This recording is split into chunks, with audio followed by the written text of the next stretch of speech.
Hi,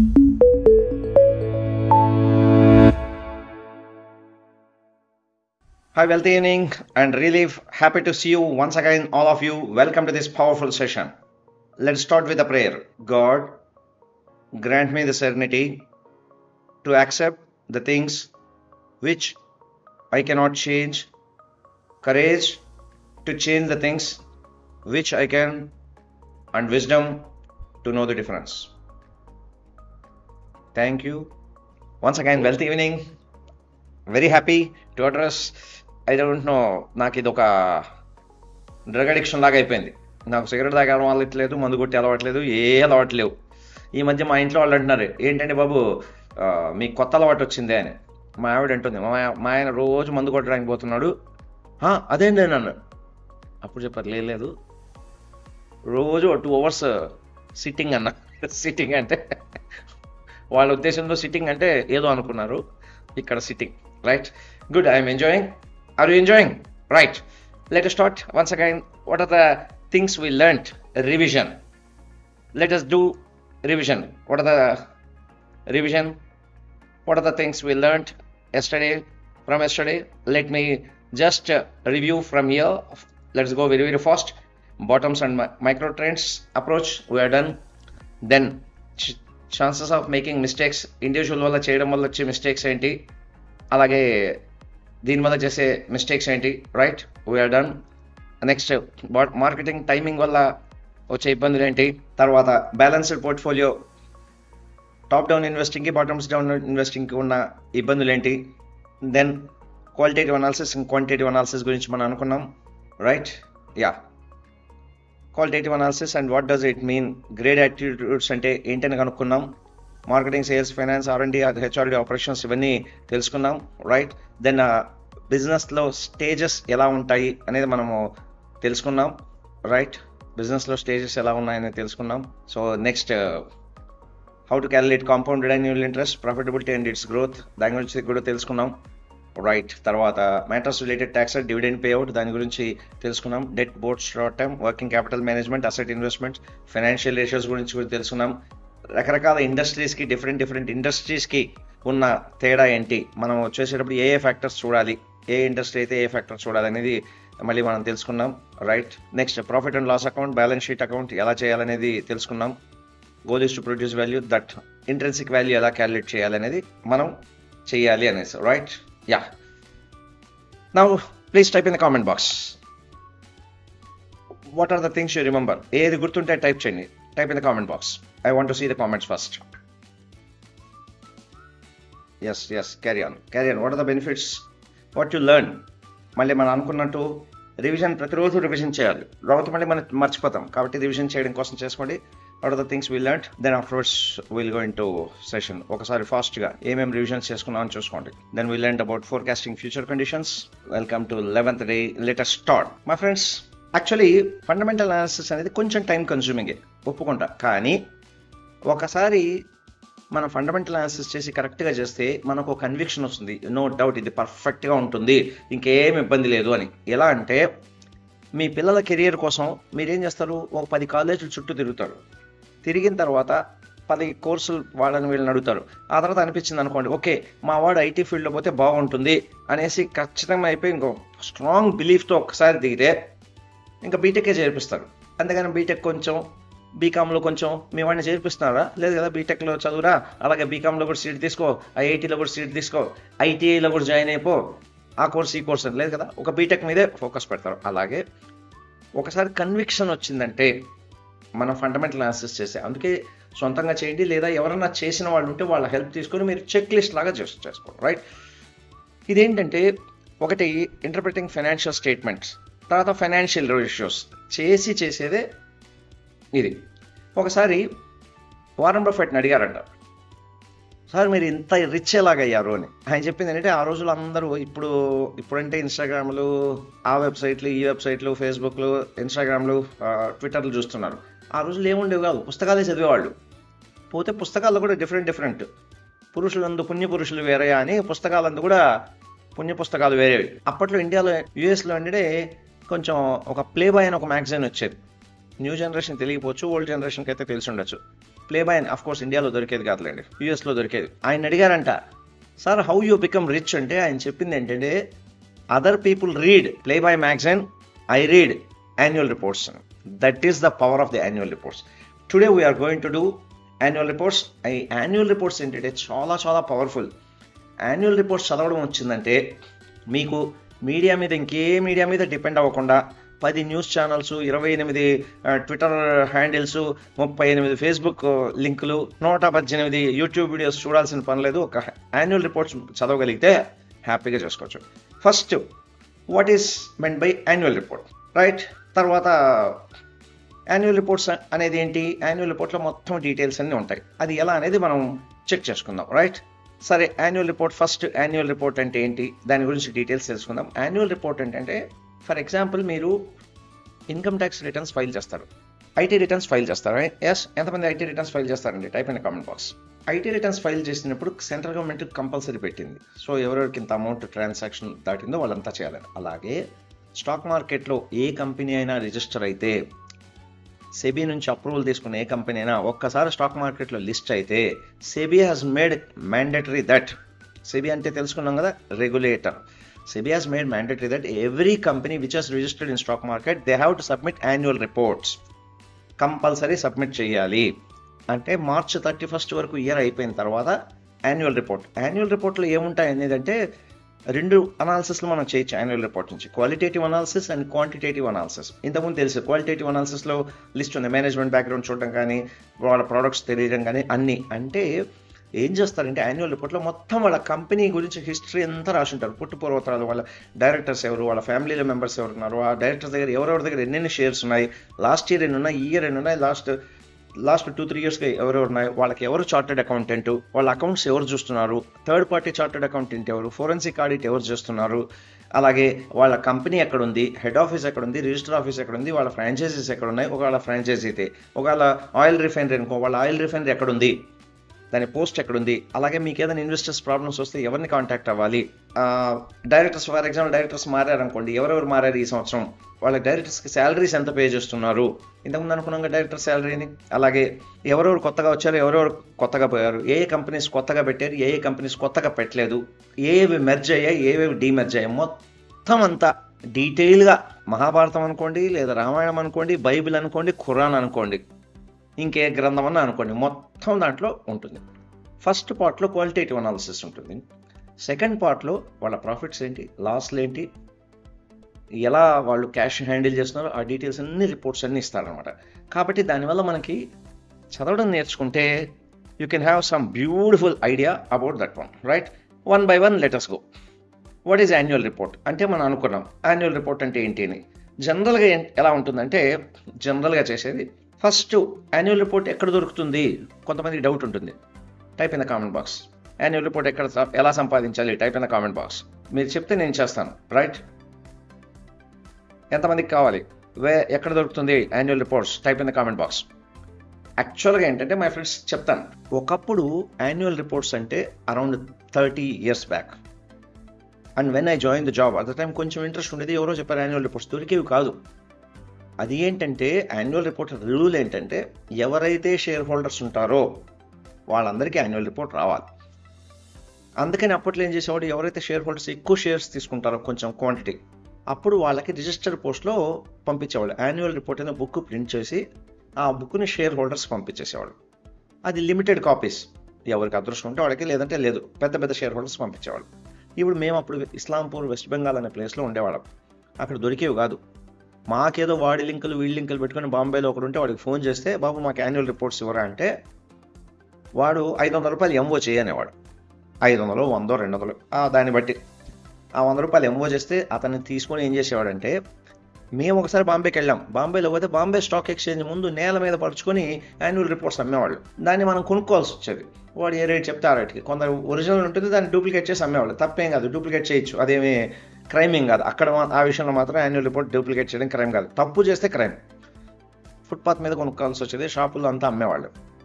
ప్రతిసారి బాంబే పోలేం కదా, అందుకని ఎంఓ చేస్తే వాడు రిజిస్టర్ పోస్ట్లో పంపించేవాడు. అంత తతంగా ఉండేది. ఇప్పుడు ఏమీ లేదు, ఇంటర్నెట్ జమానా. అందుకే న్యూ జనరేషన్ చూస్తే నాకు ఒక్కోసారి జలసీ అనిపిస్తుంది, మళ్ళీ ఈ జనరేషన్ ఇంకోసారి పుడితే బాగుండరా అని. ఇంకోసారి పుడితే బాగుండని. ఆ యాన్యువల్ రిపోర్ట్స్ ఇప్పుడు అన్ని వెబ్సైట్లో దొరుకుతాయి. ఎక్కడ అనేది ఈరోజు ప్రాక్టికల్గా నేను చూపిస్తాను. క్లియర్ అయిందండి? యాన్యువల్ రిపోర్ట్స్ ఎక్కడ దొరుకుతాయి అనుకునే వాళ్ళకి డౌట్ క్లియర్ అయిందా? ఎస్, క్లియర్ అయిందండి? Yes, my doubt is clear. Type in the comment box.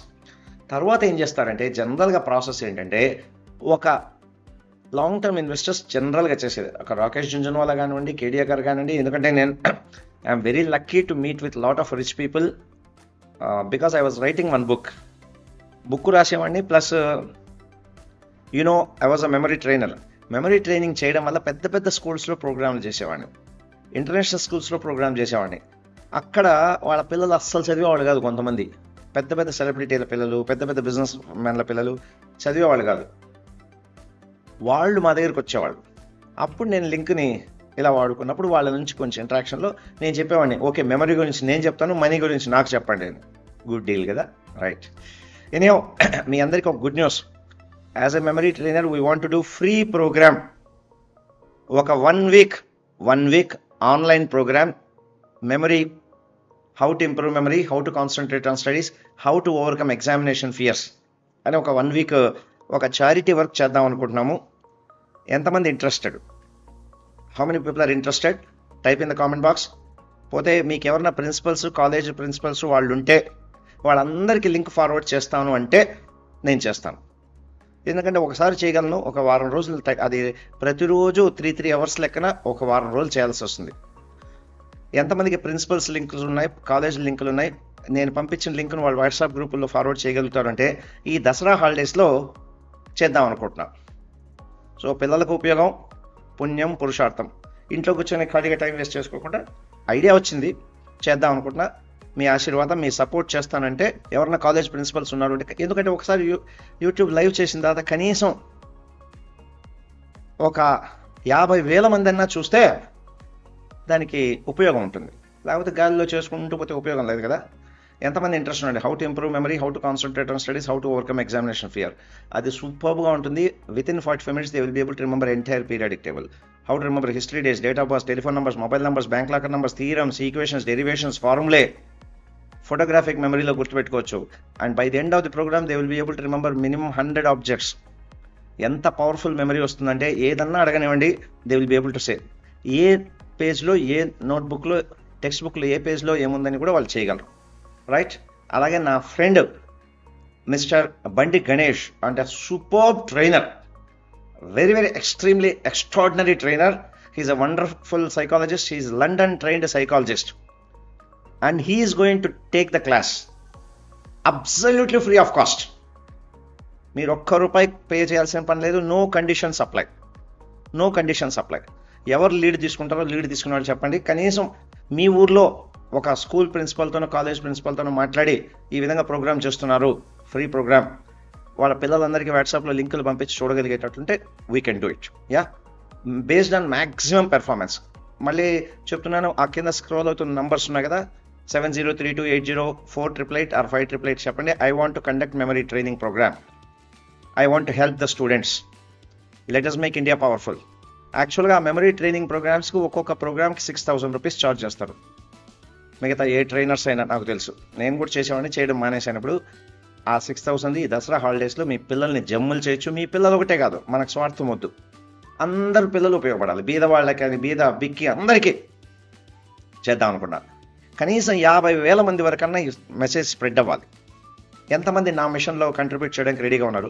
ఏమి లేదండి, మీకు తెలిసిన ఒక ప్రిన్సిపల్ ఉంటే ఈ విధంగా చెప్పండి, ఈ విధంగా ప్రోగ్రామ్ చేయబోతున్నారు, రేపు డీటెయిల్స్ అందరికీ పంపిస్తాం, రైట్. ఈరోజే సాయంత్రమే అనిపించింది, మా ఫ్రెండ్, చిన్నప్పటి ఫ్రెండ్ కనపడ్డాడు. పిల్లలు ఏందో చదవట్లేదు, సరిగ్గా చదవట్లేదు, సోషల్ మీడియాలో అడిక్ట్ అవుతున్నాను. అందుకని చెప్తున్నాను, సారీ ఫర్ ఇంటరప్షన్. ఇది డబ్బుల కోసం అస్సలు ఏం చేయట్లేదండి, ప్యూర్ చారిటీ. నా ఫ్రెండ్ బండి గణేష్ ఆయన కూడా వచ్చి చేస్తా ఉన్నాడు. సో మీరు కానీ సపోర్ట్ ఇస్తే మేము ప్లాన్ చేస్తాం, రైట్. పోతే ప్రతిరోజు 3 hours లెక్కన కనీసం వాళ్ళు ఒక 5 days కూర్చునేటట్లు ఉండాలి. మీరు కూర్చోవచ్చు, మీరు నేర్చుకోవచ్చు, right. Okay, done, right, thank you. Now let's come in to this one. My self అనే కాకుండా మీరు స్క్రోల్ చేస్తున్న నంబర్స్కి మీ మొబైల్ నంబర్ పంపించేసేయండి. అక్కడ స్క్రోల్ అవుతున్న నంబర్లో I'm interested to conduct memory training program, please contact me అని చెప్పి పంపించండి, రైట్. అలాగే ఈ పర్టికులర్ వీడియోని కావాలంటే ఆ కాలేజ్ ప్రిన్సిపల్స్ కూడా సపోర్ట్ చేయండి. ఈ నిమిషం నుంచి ఈ నిమిషం వరకు సార్ చెప్పారు అది చేస్తారని చెప్పి ఈ వీడియోనే ఫార్వర్డ్ చేసేసేయండి. సో దట్ ఏ నిమిషం నుంచి ఉందో మీరు చూడండి, ఆ నిమిషం నుంచి ఆ నిమిషం వరకు మాత్రమే వాళ్ళని చూడమని చెప్పండి. I'm ready to do. చాలామంది తెలుగు రాష్ట్రాల్లో నా గురించి తెలుసు, స్కూల్ కాలేజ్ వాళ్ళు, they will be very happy. It's giving me immense pleasure to do all this program, right? Okay, let start. My friends, జనరల్గా ఏంటంటే, సారీ మై ఫ్రెండ్స్, ఏదో నాకు ఒకసారి చారిటీ ప్రోగ్రామ్స్ చేయాలంటే చాలా హ్యాపీగా ఉంటుంది. That is the reason. Okay, I'm out of with. తప్పు చెప్పింటే క్షమించాడు. మా నాన్నగారు చెప్పారు, మంచి చేయాలనుకుంటే వెంటనే చేసేరా అనేవాడు. కర్ణుడి నీతి అంట. ఏదైనా దానం ఇవ్వాలనుకుంటే ఎడం చేతిలో ఉంటే ఒకసారి కర్ణుడు ఏదో స్నానం చేస్తున్నట్టే ఎవరో పేదవాడు అడిగితే ఎడం చేతి తెచ్చాడంట. అప్పుడు ఇంద్రుడు ఆ రూపంలో ఉన్నాడంట. అదేంటి ఎడం చేతి ఇస్తున్నావు, కుడి చేతి ఇవ్వచ్చు కదా అంటే కర్ణుడు చెప్పాడంట, లేదు నేను ఎడమ చేతి నుంచి కుడి చేతికి మారే లోపల నా మైండ్ మారిపోతుంది అని. మారిపోవచ్చేమో. అలాగే ఇప్పుడే స్పాంటేనియస్గా వచ్చిందండి, ఏం నేను ప్రిపేర్ కాల, స్పాంటేనియస్గా వచ్చింది. ఈ సెషన్కి ముందే మా ఫ్రెండ్ బండి గణేష్ అని అతను ఫోన్ చేశాడు. He's a wonderful psychologist. గూగుల్లో పోయి సెర్చ్ చేయండి, మీకు బండి గణేష్ యూట్యూబ్లో వీడియోస్ ఉంటాయి. And he ready to accompany అనిపించింది, సెర్చ్ చేసేసాను. Right, so go head. Now let us come. మామూలుగా ఫండమెంటల్ అనాలిసిస్ చేసే వాళ్ళు ఏం చేస్తారంటే 10 years యాన్యువల్ రిపోర్ట్స్ చూస్తారు. అంటే గత 10 సంవత్సరాలు. సో 10 సంవత్సరాలు యాన్యువల్ రిపోర్ట్స్ చూస్తే ఏమైపోతుంది, కంపెనీ స్టెబుల్గా ఉందా, అన్స్టెబుల్గా ఉందా, వాటి కంపెనీలో మేనేజ్మెంట్ ఏమేమి మారుతుంది, వాళ్ళ పాలసీలు ఎలా మారుతున్నాయి, ఏం చేస్తున్నారని చూస్తారు. ఫర్ ఎగ్జాంపుల్ అనుకోండి, హెచ్డిఎఫ్సి బ్యాంకే చూశారు. గత 10 సంవత్సరాలు ఏమేమి ట్రాక్ రికార్డ్ చదివితే ఒక ఐడియా వస్తుందా? అంటే ప్రతి పేజ్ చదవాల్సిన పని లేదు, నేను చెప్తాను. నెక్స్ట్ 10 years డేటా తీసుకుంటారు. 10 years డేటా తీసుకొని దాన్ని అనలైజ్ చేయడం స్టార్ట్ చేస్తారు. ఇప్పుడు మీరు కూడా అంతే కదా, మీ పిల్లలు ఏదైనా స్కూల్లో జాయిన్ చేయించాలంటే లాస్ట్ 10 years రిజల్ట్స్ ఎలా ఉన్నాయి, 10 yearsగా బాగా రిజల్ట్స్ వస్తున్నాయంటే నెక్స్ట్ ఇయర్ కూడా రావడానికి ఛాన్సెస్ ఎక్కువ ఉన్నాయా తక్కువ ఉన్నాయా మీరే చెప్పండి, రైట్? అలాగే ఎలక్షన్స్లో కానీ, ఫ్యామిలీ మీ అమ్మాయికి పెళ్లి చేసేటప్పుడు కూడా వాళ్ళు గత 10 సంవత్సరాలు వాళ్ళు ఎలా ఉన్నారు అని, అంతకుముందు 10 తరాలు చూసేవాళ్ళు, ఇది 10 సంవత్సరాలు చూస్తారు. నెక్స్ట్ వేర్ అబర్ట్ చేంజెస్ ఎక్కడైతే అబర్ట్గా చేంజెస్ అంటే ఆల్ ఆఫ్ సడన్ చేంజెస్ వచ్చాయో అక్కడ అబ్జర్వ్ చేస్తారు. అంటే స్టెబుల్ నుంచి అబ్నార్మల్ చేంజెస్. ఇప్పుడు ఒకసారి మీరు పెన్ పేపర్ తీసుకోండి, రాసుకోండి, so that I can show you one example Abbott changes ఎలా వచ్చాయని. నేను ఇప్పుడు స్క్రీన్ మీద రాస్తాను, సో దట్ మీకు ఒక ఐడియా వస్తుంది. ఉదాహరణకు అబర్ట్ చేంజెస్ అనుకున్నాం. ఒక కంపెనీకి ఏదో ఫస్ట్, ఉదాహరణకు ఫస్ట్ ఇయర్, ఇక్కడ 1 అంటే ఫస్ట్ ఇయర్ అని అర్థం, మీరు అబ్జర్వ్ చేస్తున్న ఇయర్ నుంచి. First year 10 crores, second year ఒక 15 crores ప్రాఫిట్ వచ్చింది అనుకుందాం, సిఆర్ అని రాస్తున్నా. థర్డ్ ఇయర్ అరౌండ్ 20 crores అనుకుందాం. ఫోర్త్ ఇయర్ 30 crores వచ్చింది అనుకుందాం, okay reasonable. Fifth year 40 crores వచ్చింది అనుకుందాం. Sixth year 200 crores. Next seventh year 50 crores. Eighth year around 65 crores. Ninth year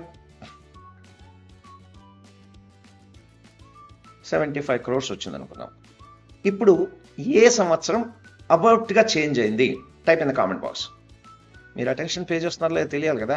మాకు మురళీమోహన్ సార్ అని ఉండేవాడు, సూపర్బ్ లెక్చరర్, ఆయన పద్ధతి నేను ఫాలో అవుతున్నా. అలాగే ఆనంద్ బాబు అని ఒక లెక్చరర్ ఉండేవాడు, చాలా హ్యూమర్గా చెప్పేవాడు, ఆయన పద్ధతి ఫాలో అవుతున్నా. అలాగే కొంతమంది లెక్చరర్స్ ఉండేవారు, ఆల్ ఆఫ్ సడన్ చెప్పకుండా టెస్టులు పెట్టేవాళ్ళు. అది ముందు చెప్తే అందరూ ప్రిపేర్ అవుతారంట. ఇప్పుడు రాయండి, type in the comment box. ఏ ఇయర్ అబర్ట్ చేంజెస్ అయ్యాయి? Abrupt changes all of sudden టక్కని చేంజెస్ అయింది ఏ ఇయర్? ఏ ఇయర్? రైట్ మై ఫ్రెండ్స్, అంటే ఈ 5th year నుంచి 6th yearకి అబర్ట్గా చేంజెస్ అయింది. ఇప్పుడు ఒక కంపెనీకి ఇది ప్రాఫిట్స్ అనుకుందాం, let us say these are the profits. Profits ఎందుకని ఆల్ ఆఫ్ సడన్ చేంజ్ అవ్వడానికి కారణం ఛాన్సెస్ ఉన్నాయి? కామన్ సెన్స్తో టైప్ చేయండి. What may be the reason profits all of sudden change అయ్యాయి? ఎందుకు అయిండొచ్చు? Type in the comment box. ఎందుకని ప్రాఫిట్స్ చేంజ్ అవ్వచ్చు అంత సడన్గా? ఈ నెంబర్ గుర్తుపెట్టుకోండి. నెక్స్ట్ స్లైడ్లోకి వెళ్దాం. రైట్, పోతే మీరేదో రీజన్ చెప్పింటారు ప్రాఫిట్స్ ఎందువల్ల సేల్ అయ్యిండొచ్చు, కానీ అక్కడ రీజన్ చూస్తే sales decrease but profit increase, sales decrease but profits increase. ఎలా? సేల్స్ ఏమో తగ్గాయి బట్ ప్రాఫిట్స్ ఇంక్రీజ్ అయ్యాయి, ఎలా అయ్యిండొచ్చు? సేల్స్ తగ్గాయి బట్ ప్రాఫిట్స్ ఇంక్రీజ్ అయ్యాయి, ఎలా ఉండొచ్చు? What may be the chance? Type చేయండి. నేను చెప్తున్నా కదా, simple maths plus common sense minus emotions. Right, ఇప్పుడు టైప్ చేయండి. సేల్స్ తగ్గాయి కానీ ప్రాఫిట్స్ పెరిగాయి, ఎందువల్ల ప్రాఫిట్స్ పెరిగి ఉండొచ్చు? మీ లాజిక్తో చెప్పండి. Okay, good. రైట్, కొంతమంది అంటున్నారు right, raw material production cost తగ్గిండొచ్చు, raw material less cost. బ్రీఫ్గా రాస్తున్నా నేను, ఐఎమ్ యూజింగ్ కీవర్డ్. మొత్తం సెంటెన్స్ రాస్తే దేవుడు కనబడతాడు. రైట్, ఓకే, రా మెటీరియల్ తగ్గిండొచ్చు. 2, ప్రాఫిట్ మార్జిన్ ఎక్కువ పెట్టిండొచ్చు. రైట్, ప్రాఫిట్ మార్జిన్ ఎక్కువ పెంచిండొచ్చు. ఇంకా నెక్స్ట్ జాగ్రత్త, సేల్స్ డిక్రీజ్, సేల్స్ తగ్గాయి అంటే ఫర్ ఎగ్జాంపుల్ అంతకుముందు సంవత్సరం 10,000 యూనిట్లు సేల్ అయ్యి ఉంటే, ఏ ప్రోడక్ట్ అని కాదు మళ్ళీ చూద్దాం, అంతకుముందు ఈ సంవత్సరం 8,000 యూనిట్లే సేల్ అయ్యాయి.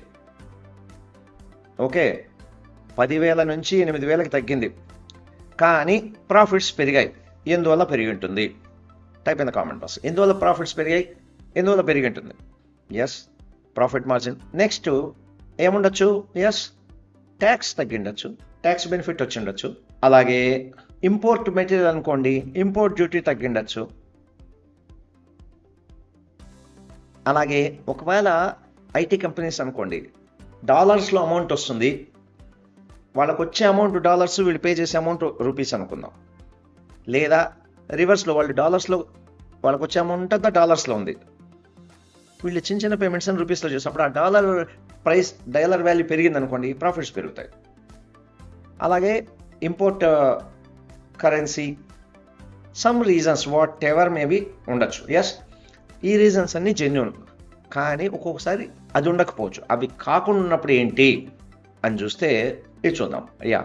యాక్చువల్గా ఇవన్నీ ఎక్కడి నుంచి తెలుస్తాయి, దేని నుంచి వచ్చాయంటే యాన్యువల్ రిపోర్ట్స్ నుంచి మనం స్టడీ చేస్తే మనకు తెలుస్తుంది. ఇక్కడ ఒక చిన్న రియల్ లైఫ్ ఎగ్జాంపుల్ చెప్తాను, యాక్చువల్గా జరిగింది.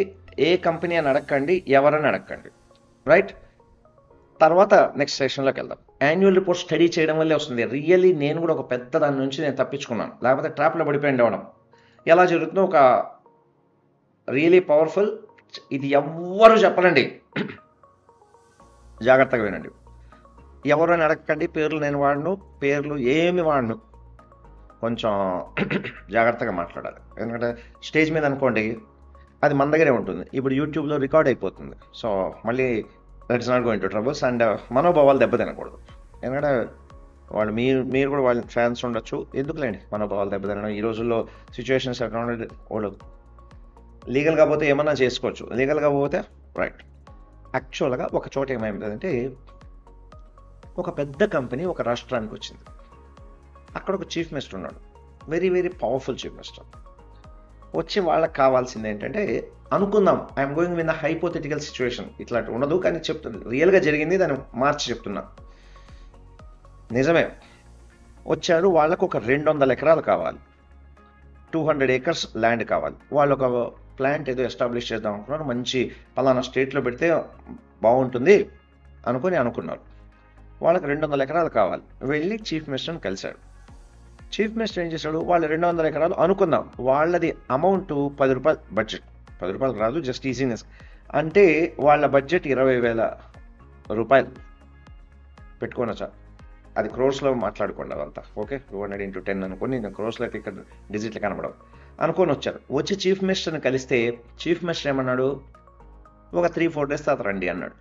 వచ్చారు మళ్ళీ కంపెనీ వాళ్ళు, ఎందుకంటే వాళ్ళు they want establish, wonderful place, అది దొరికితే బాగా గ్రోత్ అవుతాయి, రా మెటీరియల్ అన్నీ దొరుకుతాయని.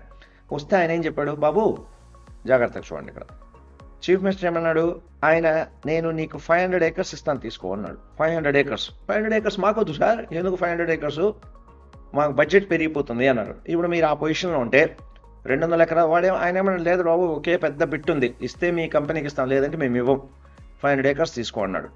మీరు ఆ పొజిషన్లో ఉంటే తీసుకుంటారా, తీసుకోరా 500 acres? అప్పుడు వాళ్ళు వద్దు సార్ మాకు చాలా కష్టం అన్నారు. అప్పుడు ఆయన చెప్పాడు, ఒరే పిచ్చోడ, ఫస్ట్ విను, నేను చెప్పేది ఏంటో బాగా విను. నీ బడ్జెట్ ఏంటి, 20,000 అంటున్నావు, నేనేం చేస్తున్నాను, ఆ 500 ఎకరాలని 10 రూపాయల లెక్కన కాదు, 1 రూపాయి లెక్కన ఇస్తున్నా. అంటే ఎంత అయింది, 5,000 రూపాయలే అయింది. ఇప్పుడు ఇదే ప్రపోజల్ మీకు ఇస్తే ఎంతమంది యాక్సెప్ట్ చేస్తారు? యాజ్ ఎ ఇండస్ట్రియలిస్ట్గా ఆలోచించండి, ఎందుకంటే మీ బిజినెస్ ఎలాగైనా మీరు డెవలప్ చేయాలనుకున్నారు. అటువంటిప్పుడు 200 ఎకరాలది, 200 ఎకరాలు 20,000 బడ్జెట్ అనుకున్నాడు, 500 ఎకరాలు ఇస్తాను, 1 రూపాయికి ఎకరము అన్నాడు. ఎలా ఇస్తారు ఏమనేది మళ్ళీ చూద్దాం. ఎంతమంది అగ్రి అవుతారు? ఎస్, అగ్రి అవుతారా లేదా? రైట్. పోతే క్లాస్ ఉంది, స్టార్స్ కండిషన్స్ అప్లై. ఆయన ఏమన్నాడంటే, ఒరే పిచ్చోడు 5,000 పెట్టుకో, నీకు 15,000 మిగులుతుంది కదా, నువ్వు ఎలా ఇస్తావంటే, నేను ఇస్తా, అదంతా నీకెందుకు, ఇక్కడ నాదే రూల్, లేయి అంటే లే, కూర్చో అంటే కూర్చో. లాస్ట్కు సెంట్రల్ గవర్నమెంట్ కూడా నేను ఎట్లా చెప్తే అట్లా వింటుంది. సెంట్రల్ గవర్నమెంట్ ఎవరైతే కీ పర్సన్ ఉన్నారో ఆ కీ పర్సనే నన్ను చూస్తే భయపడుతుంది అని. ఓ ఇదేదో బాగానే ఉంది అనుకున్నారు. సరే, డీల్ ఏమైంది. ఆయన చెప్పింది ఏంటంటే, దీంట్లో 500 ఎకరాలు కదా నీకు, అంటే కంపెనీకి నువ్వు 200 ఎకరాలు తీసుకో, 200 ఎకరాలు ఇంటూ ₹1, కాబట్టి నీ పెట్టాల్సింది పెట్టుబడి నువ్వు 2,000 పెట్టు. మిగతా ఈ 500లో 200 కంపెనీకి తీసుకో, మిగతా 300 ఎకరాలు సమ్ సూట్ కేస్ కంపెనీ వస్తుంది, మా కొడుకు తీసుకొని వస్తాడు, ఆ సూట్ కేస్ కంపెనీకి నువ్వు ట్రాన్స్ఫర్ చేయి. Right, simple. ఇప్పుడు నీకేంటి 20,000 అనుకున్నావు, నీకు 2,000కి వస్తుంది, మిగతా అమౌంట్ నాకు ఇచ్చేయి. అంత కూడా వద్దు, ఓ 10,000 ఇచ్చేసే నాకు, నీకు 200 ఎకరాలు వచ్చేస్తుంది. 500 ఎకరాలు రాస్తాడు, 200 ఎకరాలు, 300, లేకపోతే ఏమో లేకుండా 300 ఎకరాలు ఇచ్చేసి చాలన్నాడు. అంటే వాళ్ళ అండర్స్టాండింగ్ ఏంటంటే, ఫైనలీ నీకు నీకు కావాల్సిన 200 ఎకరాలు ఇంటూ 10 అంటే 20,000 నీ బడ్జెట్, నువ్వు 20,000 ఏమొద్దు, అదే 200 ఎకరాలే ఇస్తాను, ₹1 లెక్కన ఇస్తాను, అంటే నీకు 2,000, డైరెక్ట్గా నీకు 18,000 మిగిలింది. 18,000 దాంట్లో 50% నాకు ఇచ్చేసేయి, లేదా కొంచెమన్నా ఇచ్చేసేయి. మిగతా 300 ఎకరాలు సూట్ కేస్ కంపెనీకి ట్రాన్స్ఫర్ చేయి. ఎలా, మా కొడుకు వస్తాడు, ఏదో పెడతాడు, 2-3 కంపెనీలు పెడతాడు, ట్రాన్స్ఫర్. ఓకే, అగ్రిమెంట్ అయిపోయింది, డన్. ఇదేదో బాగానే ఉందిరా, హాయిగా తక్కువ రేటుకి వస్తుంది, డబ్బులు మిగిలితాయి. ఇప్పుడు మీరే నిజంగా చెప్పండి, నీతులు అవన్నీ పక్కన పెట్టండి, ఒక ఇండస్ట్రీలో అక్కడ పెడితేనే ఇండస్ట్రీ నడుస్తుంది, లేకపోతే నడవదు. ఒప్పుకుంటారా లేదా? ఎంతమంది ఒప్పుకుంటారండి? Type in the comment box. లీగల్గా సరే. ఆయన ఏం చేశాడు, చీఫ్ మినిస్టర్ ఇచ్చేశారు, ఈ మొత్తం 500 ఎకరాలు కంపెనీ పేరు మీద రాసేశారు. పలానా కంపెనీ, ఏ కంపెనీ అడగండి, ఏ చీఫ్ మినిస్టర్ అడగండి. చాలా రోజుల క్రితం జరిగింది, ఓకే, చాలా రోజుల క్రితం జరిగింది, రియల్. చేసేశారు. చేసిన తర్వాత ఏమైపోయింది, ఆయన అదృష్టమో దురదృష్టమో అండర్స్టాండింగ్కి వచ్చారు, కొడుకు ఇద్దామని. సరిగ్గా ఇచ్చిన 10 రోజులకి ధమాల్, చీఫ్ మినిస్టర్ ఒక యాక్సిడెంట్లో చనిపోయాడు. యాక్సిడెంట్లో చనిపోయిన వెంటనే ఇంకా వాళ్ళు ఏం చేయాలి, కొడుకు వచ్చాడు, ఏమంటే ఈ విధంగా మీరు ఇస్తామన్నారు, ఇచ్చేయండి అని. అప్పుడు ఏం చేశాడు, కంపెనీ వాడు బాగా టార్చర్ పెట్టడం వల్ల వీళ్ళు ఏం చేశాడు, కంపెనీ వాళ్ళు పోరా నువ్వు, ఆ కొడుకు వచ్చాడు, ఎప్పుడైతే చీఫ్ మినిస్టర్ చనిపోయాడో కొడుకు కూడా వాల్యూ పోయింది, ఇవ్వలేదు వాల్యూ, ఎవరు పట్టించుకునే వాళ్ళు లేడు. వాడు ఏదో కొడుకు మీద ఏదేదో ఉన్నాయి, ఏదేదో ఇబ్బందులు, వాళ్ళ ఇబ్బందులు వాళ్ళకున్నాయి, వాళ్ళ ఇబ్బందులు ఉన్నాయి, ఎవరు పట్టించుకోవాలా. ఆ తర్వాత కొడుకు కూడా పట్టించుకోవడం మానేశారు, అది వదిలేశారు. ఆ తర్వాత రాష్ట్రాల ఒక రాష్ట్రం ఇట్లా అయిపోయి దాంతో కలవడం దీంతో కలవడం, రాష్ట్రాలు విడిపోవడాలు ఏమేమో జరిగిపోయాయి. అవన్నీ మనకు అవసరం లేదు. కొన్నాళ్ళు అయిన తర్వాత జాగ్రత్త గుర్తుపెట్టుకుని, కంపెనీ దగ్గర ఇప్పుడు ఎన్ని ఉన్నాయి, 500 ఎకరాలు తీసుకునేశారు కంపెనీ వాళ్ళు. ఇక్కడ జాగ్రత్తగా వినండి, ఇక్కడ నేను 500 ఎకరాలు, ఒకసారి ఏమైందంటే ఆ కంపెనీకి 1 సంవత్సరం ప్రాఫిట్స్ ఏమో, ఇక్కడ చాలా ఇంటెలిజెంట్గా పేపర్లో రాసుకోండి కావాలంటే, 1 సంవత్సరం ప్రాఫిట్స్ సేమ్ ఇంతకుముందు చెప్పిన 10 crores, 2వ సంవత్సరం 20 కోట్లు వచ్చాయి, 3వ సంవత్సరం 30 కోట్లు వచ్చాయి, తర్వాత మెల్లిగా తగ్గడం ఎందుకో స్టార్ట్ అయింది, 40 కోట్లు వచ్చాయి. నెక్స్ట్ ఇయర్ 50 కోట్లు వస్తుంది అనుకుంటే రాలేదు, వచ్చింది యాక్చువల్గా 10 కోట్లే వచ్చేటట్లుంది. క్యాలిక్యులేషన్స్ అన్ని చూస్తే 10 కోట్లే వచ్చేటట్లుంది. ఇప్పుడు కంపెనీ ప్రాఫిట్స్ తగ్గాయి అని మీడియాలో వచ్చిందంటే షేర్ ప్రైస్ పెరుగుతుందా తగ్గుతుందా? Type in the comment box. Share price పెరుగుతుందా తగ్గుతుందని. రైట్, యూఆర్ రైట్, తగ్గుతుంది. ఒకసారి షేర్ ప్రైస్ తగ్గితే, ఇంతకుముందు మనం అనుకున్నాం మార్కెట్ క్యాప్ అంటే ఏంటి, number of shares into share price. Share price తగ్గితే మార్కెట్ క్యాప్ తగ్గుతుందా పెరుగుతుందా? Type in the comment box. Market cap తగ్గితే, ఫర్ ఎగ్జాంపుల్ నిఫ్టీలో ఉన్న స్టాక్, నిఫ్టీ 50లో ఉన్న స్టాక్ మార్కెట్ క్యాప్ తగ్గితే కింద పడచ్చు. ఒకసారి నిఫ్టీలో నుంచి కింద పడింది అనుకోండి, మళ్ళీ పతనం స్టార్ట్ అయిపోతుంది. మార్కెట్ సెంటిమెంట్ మీకు తెలుసు, మార్కెట్ సెంటిమెంట్ నెగిటివ్గా పడితే ఇంకా bull goes by steps, bear jumps from window అని. మళ్ళీ చెప్తున్నా, bull goes by steps, bear jumps from window. పడిపోతుంది. పట పట పట పట. పడిందంటే ఇంకా ఒకసారి ప్యానిక్ వచ్చిందంటే మార్కెట్లో ఇంకా షేర్ ప్రైస్ పడిపోతూనే ఉంటుంది. ఒకసారి పడిందని మళ్ళీ లేపడం చాలా కష్టం. ఒక సినిమా హీరో కూడా చూడండి, ఎన్నాళ్ళుగా ఎస్టాబ్లిష్ చేసుకున్న బ్రాండ్ వాల్యూ ఒక్కసారి హీరో మీద స్కామో ఏదో ఒకటి వచ్చిందంటే మళ్ళీ దాన్ని పోయిన పరువుని నిలబెట్టడం కష్టం. అది కంపెనీ అయినా, మనిషి అయినా, ఫ్యామిలీలో అయినా. మీరు కూడా ఎంతో మంచోడు, ఒక మంచి టీచర్ ఉంటాడు, 50 ఏళ్ళు 30 ఏళ్ళు టీచింగ్ బాగా చేస్తాడు. 31వ సంవత్సరం పోయి టక్కన ఒక అమ్మాయిని ముద్దు పెట్టాడు అనుకోండి, ఏమైపోతుంది? ఆ 30 సంవత్సరాల టీచింగ్ ఎవడు పట్టించుకోడు. లేదా ఒక అమ్మాయి చేయబెట్టుకున్నాడు, మొత్తం TV9, TV5 అన్ని టీవీలో డూమ్ డూమ్ డూమ్ డూమ్ డూమ్ డూమ్ డూమ్ అని చూపిస్తాడు. అందుకని ఎలా చేయాలి? ఇక్కడ జాగ్రత్తగా చూడండి. చాలా పవర్ఫుల్ గేమ్ ఆడారు వాళ్ళు, మీరు అర్థం చేసుకోండి. ఏం చేశారంటే, ఈ 10 కోట్లు ఉంది, అది ఒక యాన్యువల్ మీటింగ్లో కూర్చున్నారు, ఏం చేయాలి అనేసి. ఇప్పుడు 10 కోట్లు వచ్చేటట్లు ఏం చేయాలి, మనం కానీ ప్రాఫిట్స్ తగ్గాయని తెలిస్తే మళ్ళీ షేర్ ప్రైస్ పడిపోతుందని. అప్పుడు ఒక జనరల్ బాడీ మీటింగ్లో మాట్లాడుకున్నారు. మీటింగ్లో ఏం మాట్లాడుకున్నారు? అప్పుడు ఏం చేయాలి అని మేధో మదనం జరిగితే ఒక ఆయన వచ్చి చెప్పాడు, సార్ మనం అక్కడ ఫలానా ఊర్లో మనకి 500 ఎకరాలు కొన్నాం, గుర్తుందా? అంటే ఆ కంపెనీకి 4-5 స్టేట్స్లో ఉన్నాయి. 500 ఎకరాల్లో మనం కరెక్ట్గా యూజ్ చేస్తుంటే 200 ఎకరాలే, మిగతా 300 ఎకరాలు ఖాళీగా పడింది. ఆ సిటీలో ఏంటంటే 300 ఎకరాలు ఖాళీగా పడింది. ఇప్పుడు దీంట్లోకి వద్దాం మళ్ళీ, రైట్? సో దట్ మీకు ఐడియా వస్తుంది. 300 ఎకరాలు ఖాళీగా ఉంది. ఆ 300 ఎకరాల్లో ఒక 200 ఎకరాలు ఏంటంటే సూపర్గా తయారైపోయింది. దాని చుట్టూ ఒక ఔటర్ రింగ్ రోడ్ వచ్చింది, దాని దగ్గర ఔటర్ రింగ్ రోడ్ వచ్చింది, ఒక ఇంటర్నేషనల్ ఎయిర్పోర్ట్ వచ్చింది. ఈ 15-20 ఏళ్ళలో వచ్చిన పెను మార్పులతో ఆ సిటీ రూపురేఖలు మారిపోయినాయి. అప్పుడు మనం ₹1, ₹2 కొన్నాం. ఇప్పుడు కానీ దాన్ని అమ్మినామంటే ఒక ఎకరా ₹1 కోటి పోతుంది. అమ్మితే ఆల్ ఆఫ్ సడన్ మనకు 200 కోట్లు వస్తుంది. ఇప్పుడు మళ్ళీ చెప్తా, కంపెనీకి ఫస్ట్ ఇయర్ 10, ఇక్కడ గుర్తుంది కదా, 10, 20, 30, 40 అనుకున్నాం. వాళ్ళకు కొంచెం అమౌంట్ అవసరం వచ్చింది. దాని కానీ మనం కంపెనీలో పంప్ చేస్తే బ్యాంకు దగ్గరికి ఎందుకు సార్ లోన్ తీసుకోవడం, దీన్ని అమ్మేద్దాం, ఆ వచ్చిన డబ్బులు బ్యాంకు లోన్లకి అన్నీ తీర్చేద్దాం, క్లియర్ అవుతుంది, తర్వాత దాన్ని ప్రాఫిట్ కింద చూపిద్దాం అన్నాడు. కరెక్ట్. ఇది ఇన్కమ్ ట్యాక్స్ రిటర్న్స్ ఫైల్ చేసే వాళ్ళకు ఉంటుంది. Income from other sources, income from other source, income from other source అని వాళ్ళు ఏం చేశారు, 200 crores చూపించేశారు. అది నోట్ అని యాన్యువల్ రిపోర్ట్లో ఉంటుంది. నేను ఈరోజు ప్రాక్టికల్గా చూపిస్తాను. నోట్ నంబర్ 18 అనే దాంట్లో రాశారు. ఎందుకంటే మీరు ఇన్కమ్ ట్యాక్స్లో కూడా ఎక్కువ ఇన్కమ్ చూపించినప్పుడు, ఇప్పుడు శాలరీస్ పర్సన్ కూడా మీకు ఇన్కమ్ ఫ్రమ్ అదర్ సోర్స్ రాస్తారా, రెంటల్ ఇన్కమ్ కానీ, బిజినెస్ ఇన్కమ్ కానీ, దాని తర్వాత అనెక్సర్లో చూపించమంటుంది ఎక్కడి నుంచి వచ్చింది అని. వాళ్ళు పాప నిజాయితీగానే చూపించారు 200 crores వచ్చిందని.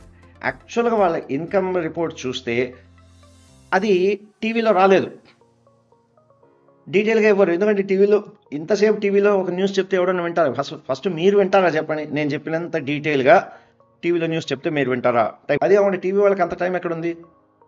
స్టాక్ మార్కెట్లో 6,000 కంపెనీలు ఉన్నాయి, క్వార్టర్లీ రిపోర్ట్ ఇస్తుంటాయి, యాన్యువల్ రిపోర్ట్స్ ఇస్తుంటాయి, ఆ న్యూస్ వస్తుంది, ఈ న్యూస్ వస్తుంది, అన్ని న్యూస్లు కవర్ చేయడానికి వాళ్ళకి టైం సరిపోదు. అందుకే అన్ని న్యూస్లు బిట్లు వేస్తుంటారు. ఇంత డీటెయిల్గా ఎవరు చెప్పరు, రైట్?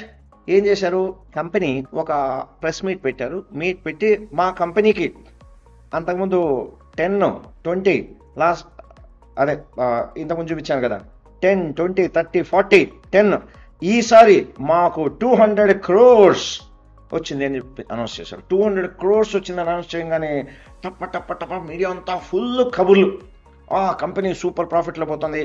పోతే వాళ్ళు చెప్పలేదు ఇది అమ్మడం వల్ల వచ్చిందని. ఎందుకు చెప్తారు వాళ్ళు? Full news.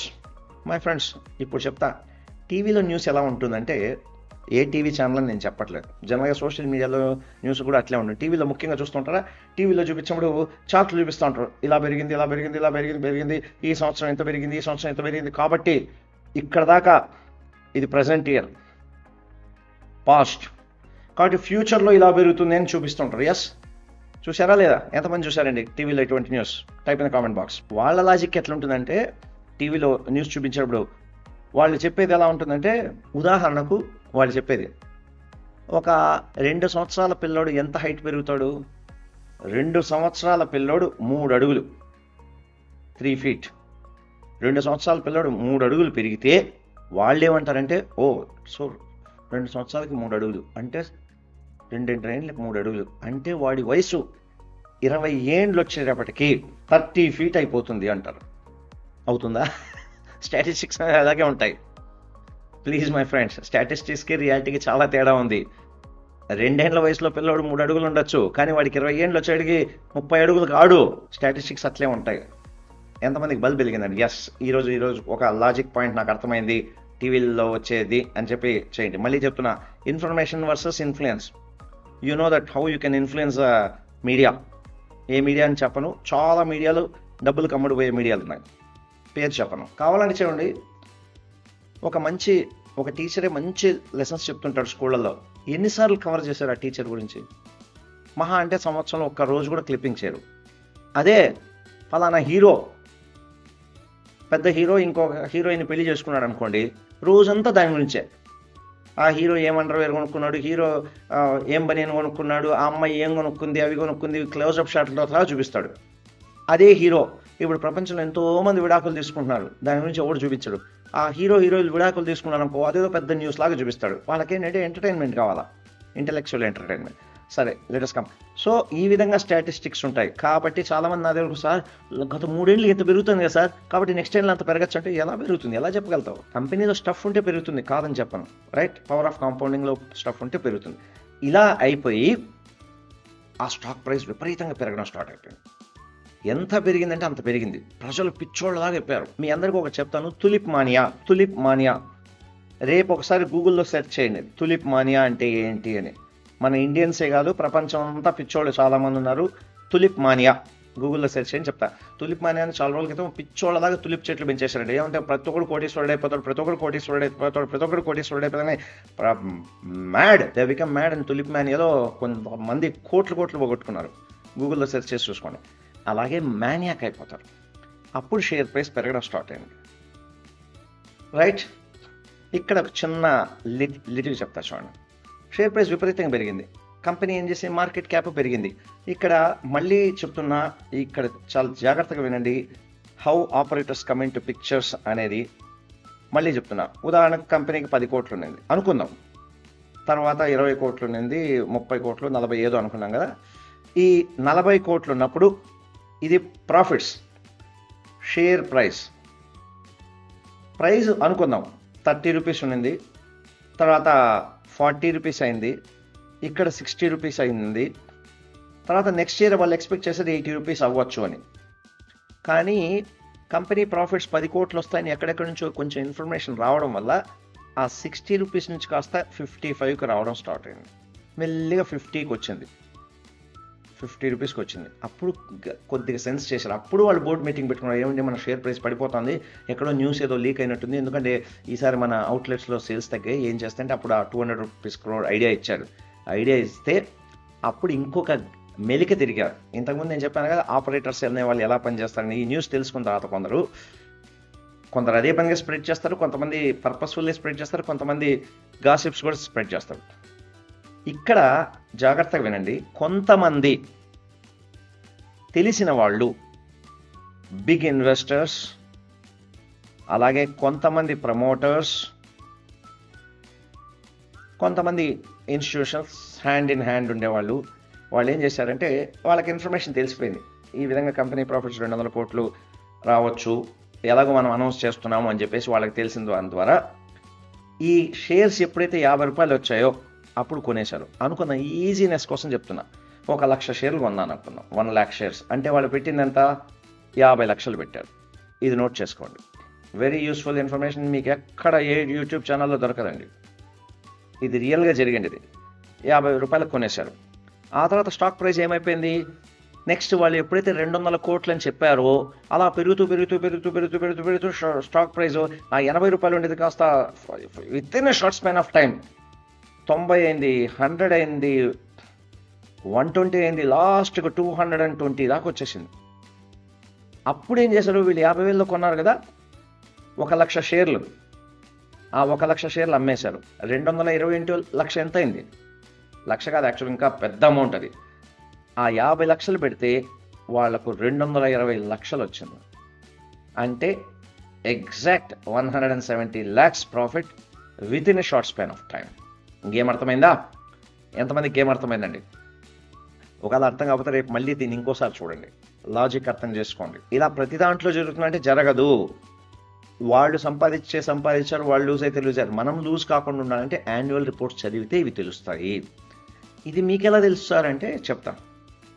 ఈ విధంగా స్టాక్ ప్రైస్ బాగా పెరుగుతున్నప్పుడు వెంటనే యాన్యువల్ రిపోర్ట్స్ మేము మా కొంతమంది సర్కిల్ మేము స్టడీ చేసాం. యాన్యువల్ రిపోర్ట్ స్టడీ చేస్తే ఏమైపోయింది, ఆ 200 crores అన్నాను చూడండి ప్రాఫిట్, ఆ కంపెనీ ప్రాఫిట్లేమో అంటే ఇన్కమ్ ఫ్రమ్ సేల్స్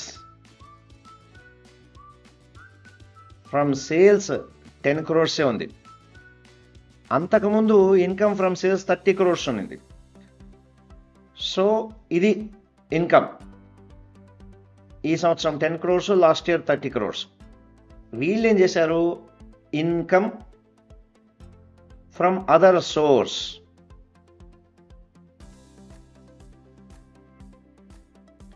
సోర్స్ అని 200 crores కలిపారు. అంటే ఎంత అయింది చూడండి, 210 crores. చూసారా, 210 crores. ఇప్పుడు 30 crores నుంచి 210 crores వాళ్ళు మీడియాలో అనౌన్స్ చేసింది ఇదే ప్రాఫిటే కదా, ఇది గ్రాస్ ప్రాఫిటే కదా. ప్రాపర్టీ అమ్మడం వల్ల వచ్చింది. అలాగే ప్రాపర్టీ అమ్మడం వల్ల వస్తుంది. ఒక్కొక్కసారి వాళ్ళలో ఒక సబ్సిడరీ కంపెనీస్ అని ఉంటాయి, ఆ కంపెనీ అమ్మడం వల్ల కూడా ప్రాఫిట్ వస్తుంది. రీసెంట్గా ఎక్సైడ్ ఇండస్ట్రీస్ వాళ్ళ ఇన్సూరెన్స్ కంపెనీని అమ్మేశారు హెచ్డిఎఫ్సి వాళ్ళకి. ఆల్మోస్ట్ ఒక 11,000 కోట్లేమో approximate, I don't know exact figure వచ్చింది. ఇప్పుడు ఆ 11,000 కోట్లు అనేది ఎక్సైడ్ కంపెనీకి ప్రాఫిటా లాసా? టైప్ ఇన్ ద కామెంట్ బాక్స్. 11,000 వర్తున్న కంపెనీని వాళ్ళు సబ్సిడరీ కంపెనీని అమ్మేశారు. ఆ 11,000 అనేది కంపెనీకి ప్రాఫిటా లాసా? టైప్ ఇన్ ద కామెంట్ బాక్స్. నో ఇష్యూస్, ఏం ఇబ్బంది ఏం కాలేదు. It's starting. ఏం సార్ ఇలా చేయడం రైటా రాంగా? అది ఏం కాదు ఇక్కడ ఇంపార్టెంట్. ఎందుకంటే everything is fair in love and war అన్నారు. Everything is fair in love and war. వాళ్ళు చేయడం కాదు. అందుకే మా టీచర్ ఒక ఆయన చెప్పేవాడు, కైలాష్ ఒకసారి మోసపోతే నీ తప్పు, సారీ ఫస్ట్ టైం మోసపోతే అది వాళ్ళ తప్పు, రెండోసారి మోసపోతే నీ తప్పు అని. ఎస్, అది మోసం అని కాదు, వాళ్ళు లీగల్గా పోయారు, లీగలీ దే ఆర్ కరెక్ట్. ఎందుకంటే ఇన్కమ్ ఫ్రమ్ అదర్ ప్రూఫ్ ఇది ఎక్కడి నుంచి వచ్చింది అనేది. అందుకే రామాయణాలు మహాభారతాలు పిల్లలకి చదివించండి, నేర్పించండి. దాంట్లో నుంచి తెలివితేటలన్నీ కూడా వస్తాయి. ఎలా తప్పించుకోవచ్చని మన రామాయణం చెప్తుంది. ఎందుకంటే సింపుల్, రామాయణం ఏం చెప్తుంది, అన్నదమ్ములు అంటే ఎలా ఉండాలని చెప్తుంది. మహాభారతం ఏం చెప్తుంది, అన్నదమ్ములు అంటే ఎలా ఉండకూడదని చెప్తుంది. రామాయణం ఎంత చెప్తుంది, ప్రపంచంలో ఎంత మంచి ఉందని చూపిస్తుంది, అలాగే చెడుని ఎలా కన్ఫ్రంట్ చేయొచ్చు అని చెప్తుంది.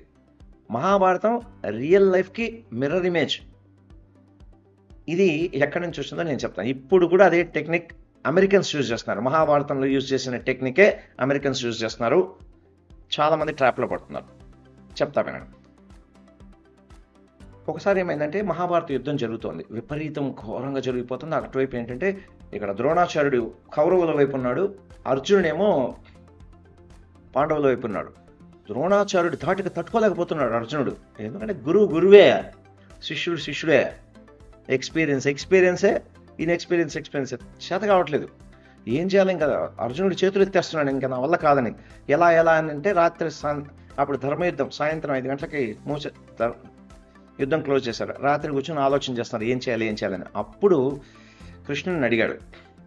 కృష్ణుడు ఒక ఐడియా ఇచ్చాడు. ఆ ఐడియాని ఇంప్లిమెంట్ చేద్దామని పోయి ధర్మరాజు దగ్గర పోతే, అమ్మో ధర్మరాజు నేను చేయను అన్నాడు. ఎందుకంటే అది అధర్మము అని. ఎందుకంటే ధర్మరాజు ధర్మం ఫాలో అవుతాడు.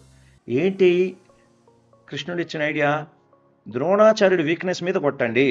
ద్రోణాచార్యుడి వీక్నెస్ ఏంటి, కొడుకు అంటే చాలా ఇష్టం అశ్వత్థామ.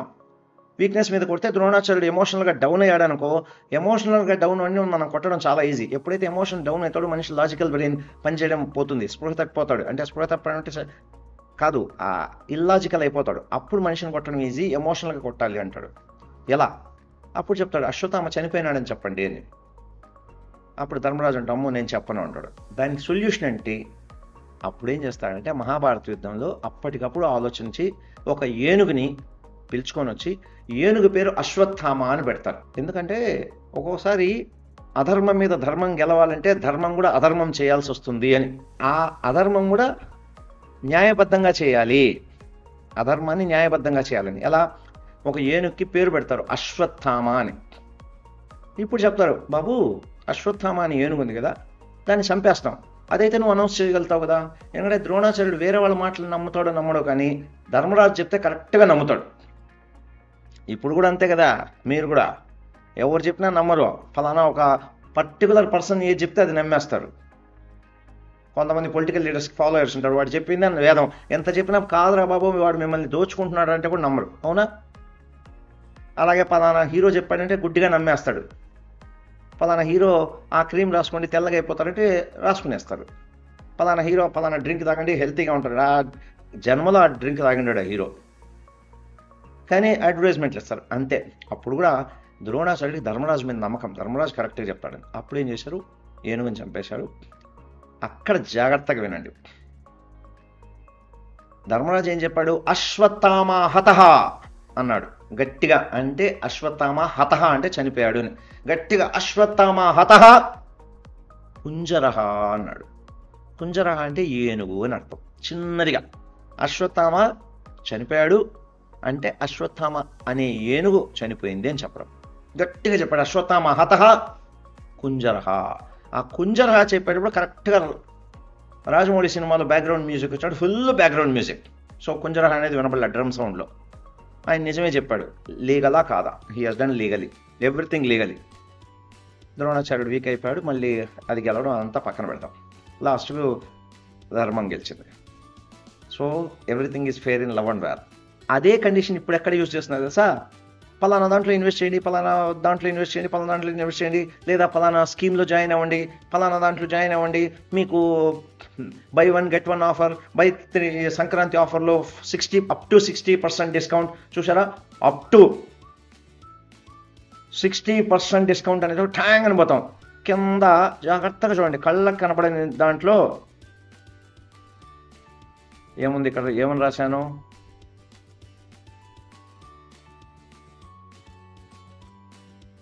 ఏమని రాశాను ఇక్కడ మీకు కనబడుతుందా? కండిషన్స్ ఏం కనబడుతుందో మీకు ఇంగ్లీష్లో టైప్ చేయండి. మీకు ఏం కనపడిందో అదే ఇంగ్లీష్లో టైప్ చేయండి. రైట్, సేమ్ ద వే వాళ్ళు చేసేవాళ్ళు తప్పు కాదు, మనం చెక్ చేసుకొని పోవాలి. కండిషన్స్ షరతులు వస్తే ఏం షరతులు, కండిషన్స్ అప్లై, ఏం కండిషన్స్, ఇవన్నీ ఎక్కడి నుంచి వస్తాయంటే యాన్యువల్ రిపోర్ట్స్ ద్వారా వస్తుంది. ఇప్పుడు ఎంతమందికి అర్థమైందండి? ఎస్, యాన్యువల్ రిపోర్ట్స్ యూస్ఫుల్ అనుకున్న వాళ్ళు టైప్ చేయండి.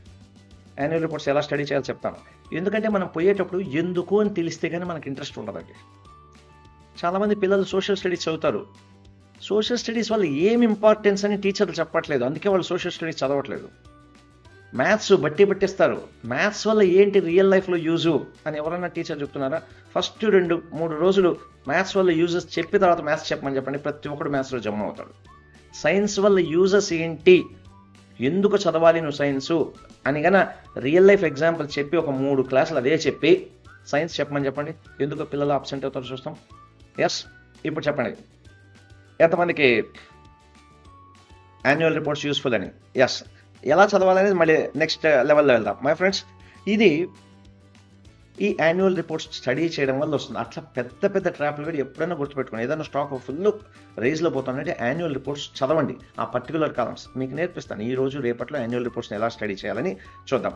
ఇప్పుడు ఆ 10 రోజులు ఇప్పుడు క్వశ్చన్ వస్తుంది, సార్ ఏం సార్ అంటే మేము annual reports financial reports 10 years చేయాలంటే మేమన్నా మాకు అంత ఫైనాన్షియల్ బ్యాక్గ్రౌండ్ లేదే, మేము ఎలా చేయడం అంటారు.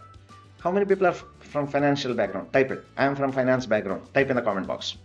టైప్ చేయండి సార్, టైప్ చేయండి. చేస్తే సార్ కానీ మేడం కానీ అమ్మాయిలు కానీ అబ్బాయిలు కానీ అక్కలు చెల్లెలు అన్నలు తమ్ముళ్ళు ఎవరైనా సార్ టైప్ చేయండి, బాబాయిలు టైప్ చేస్తే కదా నాకు అర్థమైంది.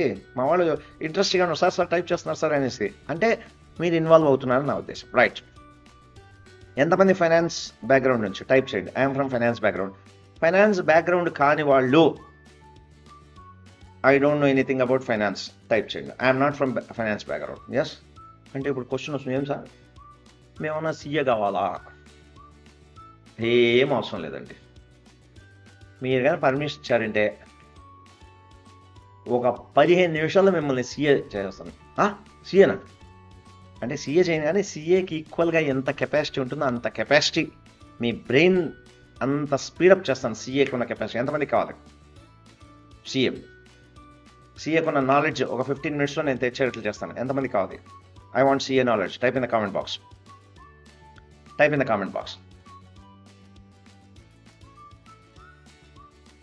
మై ఫ్రెండ్స్, యాక్చువల్గా సీఏ అవ్వడానికి ముందు నేను చెప్తా చిన్న క్వశ్చన్. చాలామంది కాన్సెప్ట్ ఉంటుంది, ఏం సార్ యాన్యువల్ రిపోర్ట్స్ అన్ని స్టడీ చేయాలంటే సీఏ చదవాలి, ఫైనాన్స్ బ్యాక్గ్రౌండ్ చేయాలి, ఎంబీఏ చేయాలి, బీకామ్ చేయాలి, అవి చేయాలి. మేము ఏం చేస్తాం సార్? మేము ఇంట్లో వంటలు చేసుకుంటాం, మాకేం వస్తుంది? లేదా మేము ఏదో గవర్నమెంట్ జాబ్ చేసుకుంటాం, మాకేం వస్తుంది అనుకుంటా? ఏం అక్కర్లేదు. చిన్న క్వశ్చన్ అడుగుతా, చెప్పండి. బాహుబలి సినిమా ఎంతమంది చూశారు? Type in the comment box. Have seen Baahubali? Type in the comment box. Yes, I have seen. Type in the comment box. ఇదేంటి సార్, దీంట్లో ఏంటి యాన్యువల్ రిపోర్ట్కి బాహుబలికి ఏం సంబంధం? చెప్తా. మేమునా? టైప్ చేయండి, బాహుబలి ఎంతమంది సినిమా చూసారో టైప్ చేయండి. టైప్ చేశారా? ఇప్పుడు నేను క్వశ్చన్ అడుగుతాను, జాగ్రత్తగా ఆలోచించి ఎంత వీలైతే తొందరగా ఫాస్ట్గా సమాధానం చెప్పాలి, ఫాస్ట్గా టైప్ చేయాలి. బాహుబలి మూవీ బాగుందా బాగలేదా? టైప్ చేయండి. మీ అభిప్రాయం, నేనేమన్నా బాగుందా లేదా చెప్పండి. బాహుబలి బాగుందా బాగాలేదా? టైప్ చేయండి. బాహుబలి పిక్చర్ బాగుందా బాగాలేదా? పార్ట్ 1 పార్ట్ 2 అడగండి, ఏదైనా సరే, ఓవరాల్ పార్ట్ 1 కానీ పార్ట్ 2 కానీ రెండిట్లో ఏదైనా సరే, బాగుందా బాగాలేదా సినిమా టైప్ చేయండి. రైట్. రెండో క్వశ్చన్, దాని తర్వాత ఇంకో సినిమా వచ్చింది, అదే ప్రభాస్, సాహో అనే సినిమా. సాహో ఫిలిం బాగుందా బాగాలేదా? Type in the comment box. దయచేసి ప్రభాస్ అభిమానులు నన్ను కొట్టకండి, రోడ్లు ఎక్కడ కనబడితే, ఉన్న నిజం చెప్తున్నారు అంతే. రైట్. ప్రభాస్ అభిమానులు ట్రై అండి, I'm Prabhas fan still. I like Baahubali, I don't like Saaho. చేయండి. రైట్. నిజంగా నేను చాలా మంది ప్రభాస్ అభిమానులు మా ఫ్యామిలీలో కూడా, వాళ్ళకి నచ్చలేదు సాహో. బాగుందా బాగాలేదా? ఇప్పుడు నా క్వశ్చన్ ఏంటంటే, బాహుబలి బాగుంది అన్న కంక్లూషన్ రావడానికి మీకు ఎంత టైం పట్టింది? Type in the comment box. ఎంత టైంలో మీరు కంక్లూషన్కి వచ్చారు బాహుబలి బాగుంది అని? ఎంత సమయం పట్టింది ఆ కంక్లూషన్ రావడానికి? కదా, మొత్తం సినిమా చూసిన తర్వాత మీకు అర్థమైపోయింది బాగుంది అని. అంటే ఎంత? ఒక 2.5 hours లేదా 3 hours, అంతేనా? అంతేగాని బాహుబలి సినిమా బాగుందా లేదా అని చేయడానికి బాహుబలి సినిమా అంతా తీయాల్సిన పని లేదు కదా. 3 తీసిండొచ్చండి, 5 సంవత్సరాలు తీసిండొచ్చు. 5 సంవత్సరాలు కష్టపడి తీస్తే సినిమాని మీరు 2.5 గంటలో తేల్చి పారేస్తారు బాగుందా బాగాలేదా అని. తప్పు, రైట్ కాదు. అలాగే సాహో సినిమా తీయడానికి కూడా వాళ్ళకి 2 సంవత్సరాలు చావులు తిప్పలు పడి ఉంటారు. కానీ మనం సినిమా పోయిన 20 నిమిషాల్లో మనం తేల్చేసాం సాహో బాగలేదు అని. సాహో బాగలేదురా, వీడు సాహో కొడుతున్నాడు అని. అవునా? అందుకే ఎవరో చెప్పారు సాహో కరెక్టే పెట్టాడరా, దాని పేరు సాహో కాదు చావో అని పెట్టింటే బాగుండేది అనేసి. టేక్ లైట్లీ ప్రభాస్ ఫ్యాన్స్, క్షమించండి, జస్ట్ ఫర్ కిడింగ్ నేను చెప్తున్నా. ఓకే, పెడితే అంటే మనం సినిమా బాగుందా బాగలేదా అని చెప్పడానికి మనకు 5 సంవత్సరాలు అక్కర్లేదు, 2 సంవత్సరాలు అక్కర్లేదు. అలాగే మీ ఆవిడ వంట చేస్తుంది, 2 గంటలు కష్టపడి వంట చేస్తే ఒక్క నిమిషం తినేసి ఇచ్చి ఏం బాగా అంటాం. అంటే 2.5 గంట మీకు వంట చేయాల్సిన పని లేదు, జస్ట్ టేస్ట్ చూడడం వస్తే చాలు. అలాగే ఆడవాళ్ళకి బలి కోపం వస్తుంది వంట బాగాలేదంటే. అదే ఆడవాళ్ళే, వంటను తిట్టిన ఆడవాళ్ళే రేపు ఫంక్షన్ పిలుచుకోండి, ఫంక్షన్లో వాళ్ళు వంట చేయడానికి ఆల్మోస్ట్ 6 hours తీసుకుంటారు వంటవాడు కిచెన్లో. ఆ వేడిలో ఇంత పెద్ద పాత్రలు, ఇంత గంగాళాలు వంచి గించి కష్టపడి 6 గంటలు కష్టపడి ఒక 100 items తయారు చేస్తే దాంట్లో 98 items బాగుంటాయి.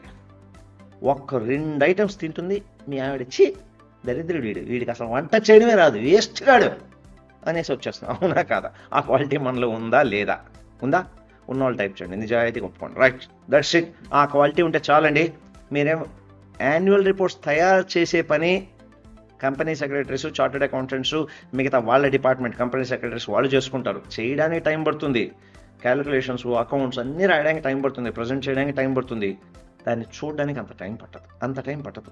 ఒక నావల్ రావడానికి రచయితకి 3 నెలలు టైం పట్టచ్చు, కానీ మన నావల్ని 1 గంటలో చదివేస్తాం, అంతేనా? అదేవిధంగా యాన్యువల్ రిపోర్ట్స్ చేయడం పెద్ద ఇష్యూ కాదు. అయినా వండర్ఫుల్ మిమ్మల్ని సీఏ చేయాలనుకుంటున్నాను. ఎంతమందికి సీఏ నాలెడ్జ్ కావాలి? Type in the comment box. Within 15-20 minutesలో ఒక సీఏకు ఉన్న క్వాలిటీస్ మీకు తెచ్చేస్తాను. బ్రేక్ కే బాద్. మేము కూడా అప్పుడు టీవీ సీరియల్స్ చూస్తామండి. బ్రేక్ కే బాద్ కొంచెం నీళ్ళు తాగేసి వస్తాను, గొంతు ఎండిపోతుంది, కొంచెం హాట్ వాటర్ తాగేసి వస్తాను. 2 minutes అంతే, దట్స్ ఆల్. 2 minutes వచ్చేస్తాను. ఎక్కువసేపు నేను 2 minutes కంటే ఎక్కువ తీసుకోను. మీరు కావాలంటే ఇప్పుడు 8:04 అయింది, 8:09కి వద్దాం. రైట్, 5 minutes తీసుకోండి. ఆ లోపల కామెంట్స్ చేసేవాళ్ళు టైప్ చేస్తూ ఉండండి. మీకు ఏదైనా క్వశ్చన్స్ ఉంటే 3 minutes, నేను 2 minutesలో రెడీ అవుతాను, 3 minutesలో ఆన్సర్ ఇస్తాను. Right, stay, please share, subscribe. ఈ టైం ఇదే మంచి టైం, షేర్ చేయండి, సబ్స్క్రైబ్ చేయండి. మర్చిపోయానండి, అక్కడ బెల్ ఐకాన్ అంటూ టైప్ చేయండి. ఎందుకంటే రాబోయే దసరా టైంలో 1-2 రోజులు క్లాసులు ఉండకపోవచ్చు. ఎందుకంటే ఇక్కడ మేము దసరా టైంలో కొన్ని చారిటీ వర్క్స్ చేస్తున్నాం. అది సాయంకాలం పూట ఉంటాయి. కొంతమంది బీద విద్యార్థులకి పుస్తకాల పంపిణీ లాంటివి చూస్తున్నాం. కాబట్టి పిల్లలకి చిన్న పల్లెల్లో పోయి కొన్ని ఎడ్యుకేషన్ ప్రోగ్రామ్స్ ఇన్ కేసు వెనక్కి రాలేకపోతే కష్టం అవుతుంది. అటువంటిప్పుడు మీరు చూడలేదనుకోండి, బెల్ ఐకాన్ ప్రెస్ చేశారంటే అప్డేట్ చేసిన వెంటనే మీకు ఇమీడియట్ నోటిఫికేషన్ వస్తుంది. కాబట్టి బెల్ ఐకాన్ చేయండి, షేర్ చేసుకోండి, సబ్స్క్రైబ్ చేసుకోండి, లైక్ చేయండి, కామెంట్స్ చేయండి. ఒక 2 minutesలో వచ్చేద్దాం. Ready? Right, I'm here. Let us see the comments ఏమేమి వచ్చాయి చూద్దాం. ఐ వాంట్ బాగుంది. Right, wealthy evening, will come back once again. My friends, ఇప్పుడే మనం అనుకున్నాం, have you come back? Are you ready? How many people are ready? Type in the comment box. How many people are ready? Type in the comment box. I am ready. Yeah, I am ready. How many people are ready? Type in the comment box. I am ready. Just I want to see, then I want to start. Fast. Make it fast. I am ready. Type in the comment box. Just I want at least ఒక 30 comments రావాలి ఇక్కడ. ఎందుకంటే మళ్ళీ సగం start చేసిన మళ్ళీ questions అడుగుతారు sir, మళ్ళీ ఇంకోసారి చెప్పండి అని. I'm ready. Type in the comment box. I'm ready. Right, yes. Now let start. ఈ financial reports, casual balance sheet, cash flow ఇవన్నీ చేయాలంటే ఏం లేదు. నేను బికాస్ ఐఎమ్ మెమరీ ట్రైనర్గా ఉండి ఒక చిన్న టెక్నిక్ యూజ్ చేశాను. ఆ టెక్నిక్ అని మీరు ఫాలో అవుతే easily you can have little bit command on the topic. ఈ కన్ఫ్యూషన్ నుంచి ముఖ్యంగా నాన్ ఫైనాన్షియల్ వాళ్ళకి నేనేం చెప్తానో అది చేయాలి. ఇప్పుడు వీలైతే పెన్ పేపర్ పెట్టుకోండి. పెన్ పేపర్ పెట్టుకోవడం కంటే కూడా విజువలైజ్ చేసుకోవడం నేర్చుకోండి. అలాగే ఏదైనా క్వశ్చన్ అడిగితే గట్టిగా చెప్పాలి. నాకు వినపడదు, మీ ఇంట్లో వాళ్ళకైతే వినపడాలి. రైట్, ఇప్పుడు నేనేం చెప్తా ఇచ్చండి. ఫస్ట్ ఒకసారి కళ్ళు మూసుకోండి. మిమ్మల్ని మీరు ఒక పెద్ద కంపెనీ లాగా ఊహించుకోండి. I'm a company. Yes, I'm a company. మిమ్మల్ని మీరు ఒక కంపెనీ లాగా యూస్ చేసుకోండి. Now who are you? Type in the comment box. I'm a company. Question అడిగితే ఫాస్ట్గా టైప్ చేయాలి. ఇంకా మిమ్మల్ని మీరు ఒక కంపెనీ లాగా ఊహించుకోండి. ఇప్పుడు మీకు ఒక హౌస్ ఉంది. ఇక్కడ నేను చూపిస్తాను, so that you can have some more idea. ఇప్పుడు మీకు ఒక ఇల్లు ఉంది, మీరే కంపెనీ. ఆహా, సూపర్ డ్రాయింగ్స్. మీకు ఇల్లు ఉంది, కార్ ఉంది. రైట్, ఈ హౌస్ అండ్ కార్ ఒక కంపెనీ, మీరే కంపెనీ అనుకున్నారు, మీరే ఒక మిడిల్ క్లాస్ ఫ్యామిలీ, రెండు మీరే ఒక కంపెనీ లాగా ఉంచుకోండి. ఇప్పుడు ఇల్లు, కార్ అనేది ఏమవుతుంది మీకు? They are called assets. కాబట్టి ఏం చేస్తారంటే మైండ్లో కానీ లేదా ఒక పేపర్లో కానీ ఇలా లైన్ గీసుకోండి. అసెట్స్లో హౌస్, కార్ అని రాసుకోండి. అసెట్స్లో okay, house and car are the assets. ఇప్పుడు కార్ వాల్యూ రోజుకి కార్ వాల్యూ పెరుగుతుందా తగ్గుతుందా? Type in the comment box. Car value రోజుకి పెరుగుతుందా తగ్గుతుందా అండి? Type in the comment box. తగ్గుతుంది కదా, దాన్ని డెప్రిసియేషన్ అంటారు. ఏమంటారు? దాన్ని డెప్రిసియేషన్ అంటారు. కార్ వాల్యూ తగ్గుతుంది. సరే అనుకుందాం, మీరు ఆ ఇంటిని, కారుని డబ్బులు పెట్టుకోలేదు, ఎక్కడ కొన్నారు? ఈఎంఐ పెట్టుకున్నారు. రైట్, ఈఎంఐ పెట్టుకున్నారు. ఇప్పుడు కార్ ఏమో మీకు అసెట్, హౌస్ ఏమో అసెట్. కార్ లోన్ అలాగే హౌస్ లోన్ మీకేమవుతుంది? లయబిలిటీ. కార్ లోన్, ఇక్కడ కార్ లోన్ ఎదురుగా లోన్, కార్ లోన్. హౌస్ ఉందంటే హౌస్ లోన్, లయబిలిటీ.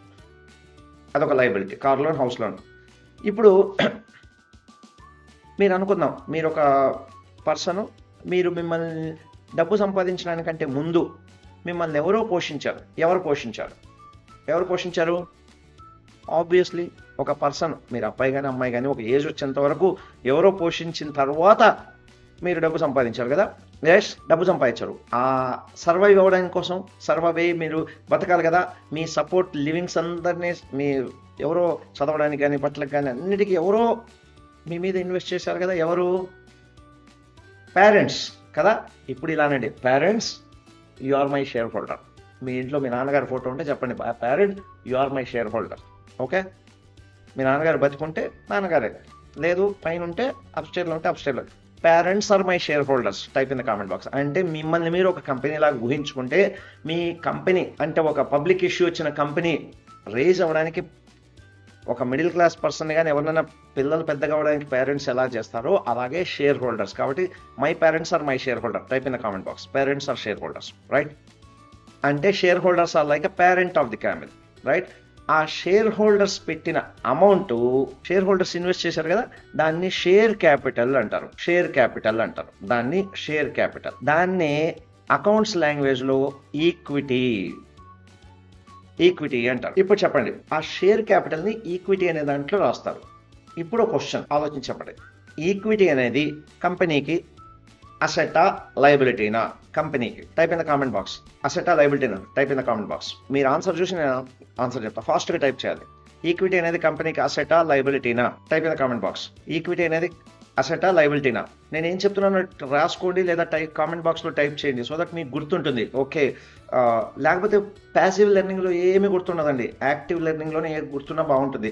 ఇంకా రానా ఇవేం బట్టి పట్టాల్సిన పని లేదు, ఇవన్నీ మైండ్లో ఎక్కుతాయి మీరు టైప్ చేసినవన్నీ కూడా. ఒకవేళ ఎక్కకపోతే ఇంకోసారి వీడియో చూడండి. రైట్, యా చెప్పండి. ఈక్విటీ అనేది కంపెనీకి అసెటా లయబిలిటీనా? Type in the comment box. Equity అదే షేర్ క్యాపిటల్ అనేది ఈక్విటీ అనే హెడ్డింగ్ కింద రాస్తారు. అది కంపెనీకి అసెటా లయబిలిటీనా? టైప్ చేయండి చూస్తున్నాను. అసెట్ ఆర్ లయబిలిటీనా? Right, asset or liability, asset or liability, asset or liability. గట్టిగా చెప్పండి, అసెట్ ఆర్ లయబిలిటీ. మీ ఫ్యామిలీ మెంబర్స్ ఉంటే చెప్పండి. కావంటే Kaun Banega Crorepati, phone friend daily friend చేసుకోండి. Copying is also allowed. Anyhow నేను చెప్తాను, కాపీ కొట్టకండి చెప్తాను. మై ఫ్రెండ్స్, అసెట్ అని రాసుకున్న వాళ్ళంతా కరెక్షన్ చేసుకోండి. It is a liability. అదే సార్, ఆ డబ్బులు మాకు వచ్చాయి కదా అంటే జాగ్రత్తగా ఆలోచించండి. ఇది ఇంకొక కేసులోకి వస్తాను. మీరు ఒక కంపెనీ అనుకోండి, మీరు కంపెనీ, నేను ఒక్కనే షేర్ హోల్డర్స్, ఎవరు లేరు. నేను మీ పేరెంట్ని కాదు, ఎవరు కాదు. నేను వచ్చి పెట్టాను, బాబు నేను 50-100 కోట్లు ఇస్తున్నా, కొన్నాళ్ళు బిజినెస్ రన్ చేయి, ప్రాఫిట్ వస్తే చూస్తా, కొన్నాళ్ళు అయిన తర్వాత నాకు నీ బిజినెస్ సరిగ్గా లేదనుకో, మళ్ళీ నా డబ్బులు నాకు వెనక్కి ఇవ్వాలా లేదా? ఎంత మిగిలితే అంత నేను తీసుకొని పోతా, అవునా? అప్పుడు కంపెనీ ఆ ఇన్వెస్టర్కి అమౌంట్ వెనక్కి ఇవ్వాలా లేదా అంటే, అది పోతే ఇది వడ్డీ లేని ఇన్వెస్ట్మెంట్, ప్రాఫిట్ వస్తే ఇస్తాడు, లేదంటే ఎంత మిగిలితే అంత తీసుకొని పోతాడు. కాబట్టి ఈక్విటీ అసెటా లయబిలిటీనా? ఇప్పుడు నిజంగా బల్బ్ వెలిగింది అనుకున్న టైప్ చేయండి. ఎస్ సార్, అర్థమైంది, now I got the clarity. ఇప్పుడు టైప్ చేయండి, ఈక్విటీ అనేది కంపెనీకి అసెటా లయబిలిటీ. నాకు కూడా చాలా రోజులు అర్థం కాలేదండి బాబు. తర్వాత ఎప్పుడైతే ట్రైనింగ్ క్లాసెస్లో వచ్చానో అర్థమయ్యేటట్లు ఎవరు నాకు చెప్పలేదు. ఇప్పుడు కూడా చాలా మంది కన్ఫ్యూజ్ అవుతారు ఫైనాన్స్ బ్యాక్గ్రౌండ్ నుంచి కూడా. No, equity is a liability for the company. కాబట్టి ఇప్పుడు ఎక్కడ రాయాలి నేను? లెఫ్ట్ సైడా రైట్ సైడా? అంటే ఇక లెఫ్ట్ రైట్ అని కాదు, మామూలుగా బ్యాలెన్స్ షీట్ అనేది డిఫరెంట్గా ఉంటుంది. ఇప్పుడు లెఫ్ట్ సైడ్ రాయాలా రైట్ సైడ్ రాయాలా? మనకి చూపించింది దాని ప్రకారం లయబిలిటీలో, కాబట్టి ఈక్విటీ. సో కలర్ మారుస్తున్నా, దీన్ని మాత్రం రాస్తున్నా. ఈక్విటీ అనేది లయబిలిటీ కంపెనీకి. సో బ్యాలెన్స్ షీట్ అంటే ఏం లేదు, balancing the sheet. Assets is equal to liability, అంటే కంపెనీకి ఉన్న లయబిలిటీ ప్లస్ ఈక్విటీ. ఇది కరెక్ట్గా ఉంటే బ్యాలెన్స్ షీట్ టాలీ అయింది అంటారు. బ్యాలెన్స్ షీట్ టాలీ చేయడానికి వాళ్ళకు జుట్లు తెల్లబడిపోతాయి, చుక్కలు కనబడతాయి, ఏమేమో నానా తిప్పలు పడతారు, అవన్నీ వాళ్ళు చూసుకుంటారు. మనం చూడాల్సింది టాలీ అయిందా లేదా. కాబట్టి దీన్నే బ్యాలెన్స్ షీట్ అంటారు. రైట్, బ్యాలెన్స్ షీట్ అంటారు. Yes, now so balance sheet గురించి వచ్చేసింది. నెక్స్ట్ లెవెల్లోకి వెళ్దాం. రైట్, షేర్ క్యాపిటల్ గురించి అర్థమైపోయింది. తర్వాత ఇప్పుడు మీరు పని చేయడం స్టార్ట్ చేశారు. పని చేస్తే మీకు రెవెన్యూ, ఒకసారి ఇట్లా పైనుంచి అనండి, రెవెన్యూ అనండి. రెవెన్యూ వస్తుందా? మీ డబ్బు సంపాదించడం స్టార్ట్ చేస్తారా? ఆ తర్వాత రెవెన్యూ వచ్చింది, కాబట్టి రెవెన్యూ, ఏదో మీకు జీతం వస్తుంది, రెవెన్యూ అనుకుందాం. రెవెన్యూ ఒకటే ఉంటుందా? ప్రతి నెల మీకు ఖర్చులు కావాలన్నా, పెట్రోల్ కానీ, డీజిల్ కానీ, లేదా మొబైల్ ఫోన్ కానీ, ఇంటర్నెట్ ఛార్జెస్ కానీ, తిండికి, పాలకు, పప్పు, ఉప్పు, వాటన్నిటికి కావాలన్నా, దాన్ని మైనస్ ఎక్స్పెన్సెస్. అలాగే కంపెనీకి కూడా ఎక్స్పెన్సెస్ ఉంటాయి, రకరకాల ఎక్స్పెన్సెస్ ఉంటాయి, అవునా? ఆ ఎక్స్పెన్సెస్ రాసుకుంటారు, వాటిని ఎక్స్పెన్సెస్ అంటారు. కాబట్టి ఎక్స్పెన్సెస్ ఇలా అనుకోండి, చేత్తో అనేది గుర్తుంటుంది. రెవెన్యూ అనేది పైనుంచి వస్తుంది, ఎక్స్పెన్స్ అనేది కిందకి పోతుంది, ఎక్స్పెన్సెస్. ఫర్ ఎగ్జాంపుల్ ఒక కేసు చెప్తాను. మీరు ఏదో మీకు తెలిసిన పాల షాప్కి వెళ్ళారు, దగ్గర ఉన్న పాల షాప్కి, మామూలు రెగ్యులర్గా వెళ్ళి పాల ప్యాకెట్ తెచ్చుకుంటూ ఉంటారు. మీరు పోయిన తర్వాత అక్కడికి పోయిన తర్వాత డబ్బులు మర్చిపోయారు. అరే మర్చిపోయానే అన్నారు. అప్పుడు మీ తెలిసిన పాల షాప్ అడిగితే ఏమంటారు చెప్పండి? సార్ మళ్ళీ ఇవ్వండి సార్, పర్వాలేదు అంటాడు, అవునా? అంటే మీరు ఆ డబ్బులు మళ్ళీ వాడికి వెనక్కి ఇవ్వాలన్నా, దాన్ని పేబుల్ అంటారు. అలాగే కంపెనీస్కి పేబుల్స్ ఉంటాయి. పేబుల్ అంటే వాళ్ళు కొంతమంది సప్లయర్స్ దగ్గర, నువ్వు రాంగ్ మీనింగ్ చెప్పినా పర్వాలేదు కానీ రాంగ్ స్పెల్లింగ్ రాయొద్దు అంటారు. రైట్, దీన్ని పేబుల్ అంటారు. కంపెనీకి పేబుల్స్ ఉంటాయి. అలాగా ఫర్ ఎగ్జాంపుల్ మీరు అనుకుందాం, మీరు అందరూ మీ ఫ్రెండ్స్తో పాటు వెళ్ళారు, ఏదో హోటల్లో పోయారు, బాగా హాయిగా తినేశారు. పాత రోజుల్లో చూడండి, అప్పట్లో గూగుల్ పేలు, ఫోన్ పేలు లేని రోజు, అంతా తినిన తర్వాత ఒకళ్ళు లేసి అరే నేను మర్చిపోయాను అంటాడు. ఏం మర్చిపోయి అంటాడు? Type in the comment box. ఏం మర్చిపోయాను అంటాడు, type in the comment box. ఏం మర్చిపోతాడు, గుడ్. ఏమంటాడు, అరే మర్చిపోయినా, పర్స్ మర్చిపోయినా అంటాడు. బాగా ఎక్స్పీరియన్స్ ఉంది అందరికీ, నాకు కూడా ఉండేదిలేండి. మర్చిపోయినా అంటే అప్పుడు ఏం చేస్తారు మీరు, సర్లేరా ఈసారి నేను పే చేస్తాను మళ్ళీ నాకు ఇవ్వు అంటారు. అవునా, రైట్, ఇచ్చేశారు, పే చేసేశారు. మీ మైండ్లో బ్యాక్ ఆఫ్ ది మైండ్లో ఉంది వాడు ఇస్తాడు అనుకోని. నానా తిప్పలు పడ్డారు, అది చేసి ఇది చేసి ఏమేమో గుర్తు చేస్తారు. జరిగినాయి కదా మన కాలేజీలో, మనం చిన్నప్పుడు చచ్చేవాడు డబ్బుల కోసం. ఎవరికైనా ఇచ్చామంటే వాడు ఇస్తానంటాడు, మళ్ళీ ఇవ్వడు. ఏమేమో ట్రిక్స్ ప్లే చేస్తాం. ఇస్తాడా చెప్పండి, ఇవ్వాలనుకున్నాడు 2 రోజుల్లో ఇస్తాడు. ఇప్పుడు ఈ కంప్యూటర్కి 50 ఏళ్ళు వస్తే అప్పుడు అర్థమవుతుంది. ఇవ్వాలనుకున్నాడు 2 రోజుల్లో ఇస్తాడు, ఇవ్వను అనుకున్నాడు 2 ఏళ్ళని ఇవ్వడని. అలా వాడికి ఏదో ట్రిక్లు చేస్తాం. లాస్ట్లో మనం ఫైండ్ ఏమనుకుంటాం, బాబు వీడు ఇంకా ఏం చేసినా రాడు అనుకొని ఏంటిది కృష్ణ అర్పణ అని వదిలేస్తాం. అవునా, అలాగే యాక్చువల్గా ఫ్రెండ్ నుంచి రావాల్సిన డబ్బు ఉంది కదా, దాన్ని రిసీవబుల్ అంటారు. రిసీవబుల్, ఫ్రెండ్ నుంచి రావాల్సింది రిసీవబుల్. ఓకే, అందుకని దాన్ని గ్రీన్లో అండర్లైన్ చేస్తా. ఓకే, మనం పే చేయాల్సింది రెడ్లో అండర్లైన్ చేసుకుందాం. అంటే మనకు కష్టం కదా పే చేయడం, రావడం అంటే ఆనందం. రిసీవబుల్ అంటారు, రైట్. తర్వాత మీ ఫ్రెండ్ ఏం చేసినా ఈయన అన్నాడు, లాస్ట్కి ఇవ్వలేదు. అప్పుడు ఏం చేస్తాడు, మీకు కోపం వచ్చి ఇంకా బాధతో వాడిని తిట్టలేక కొట్టలేక నీళ్ళు వదిలేస్తాడు. దాన్ని బ్యాడ్ డెట్ రిటర్న్ ఆఫ్ అంటారు. బ్యాడ్ డెట్ రిటర్న్ ఆఫ్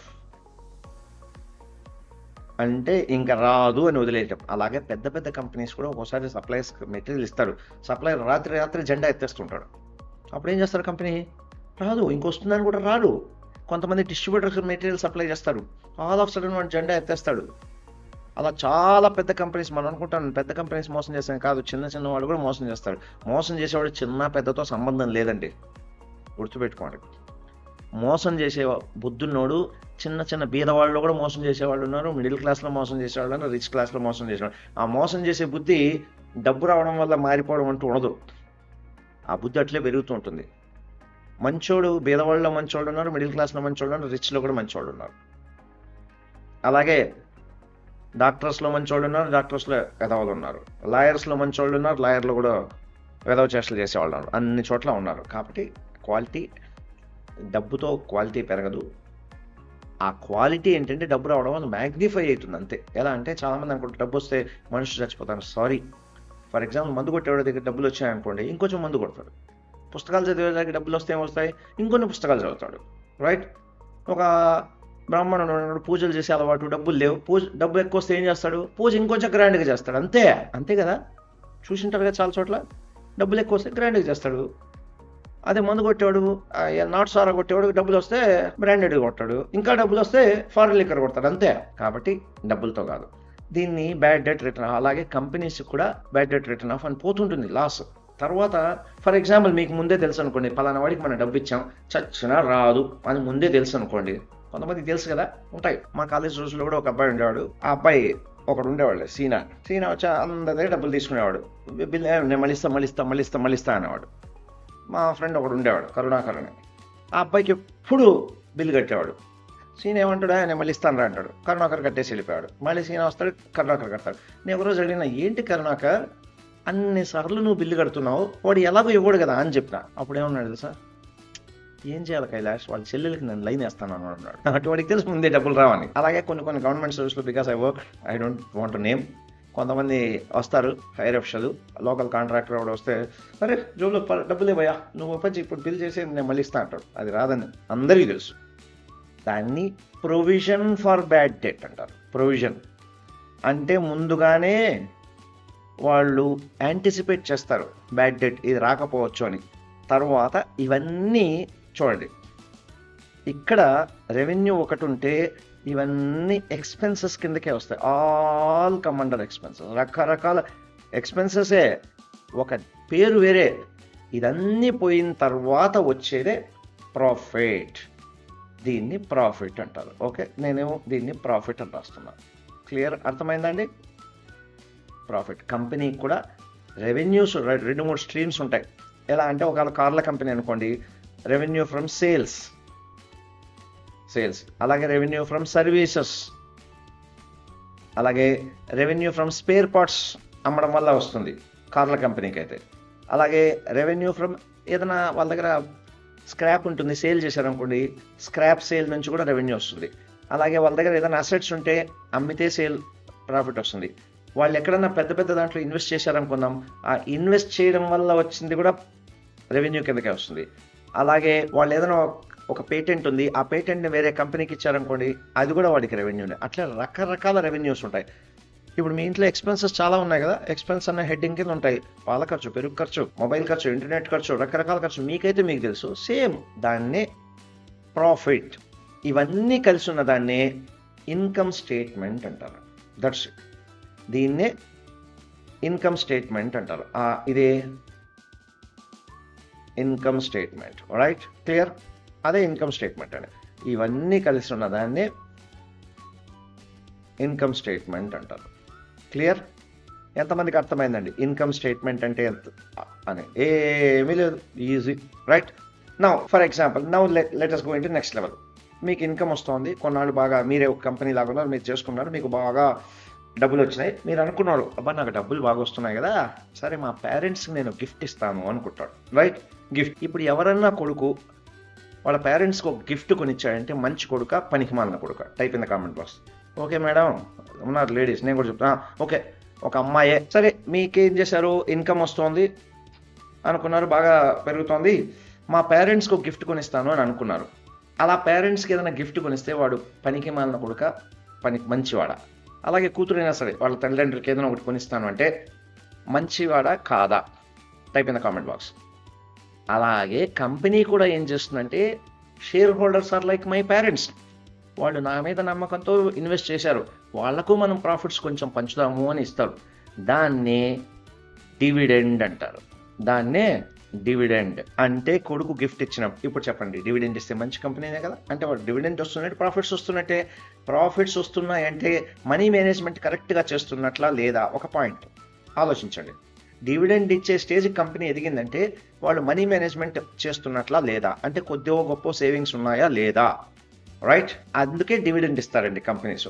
తర్వాత కొన్నాళ్ళు మీరు అలా పనిచేస్తారు. మీరు ఒక ఎంప్లాయీ లాగే ఆలోచించండి, ఏం లేదు, కామన్ మ్యాన్, ఒక మిడిల్ క్లాస్ ఫ్యామిలీ లాగే ఆలోచించండి. క్లియర్? కాన్సెప్ట్ క్లియర్ అయిందా? ఎంతమందికి ఇంట్రెస్టింగ్గా ఉందండి?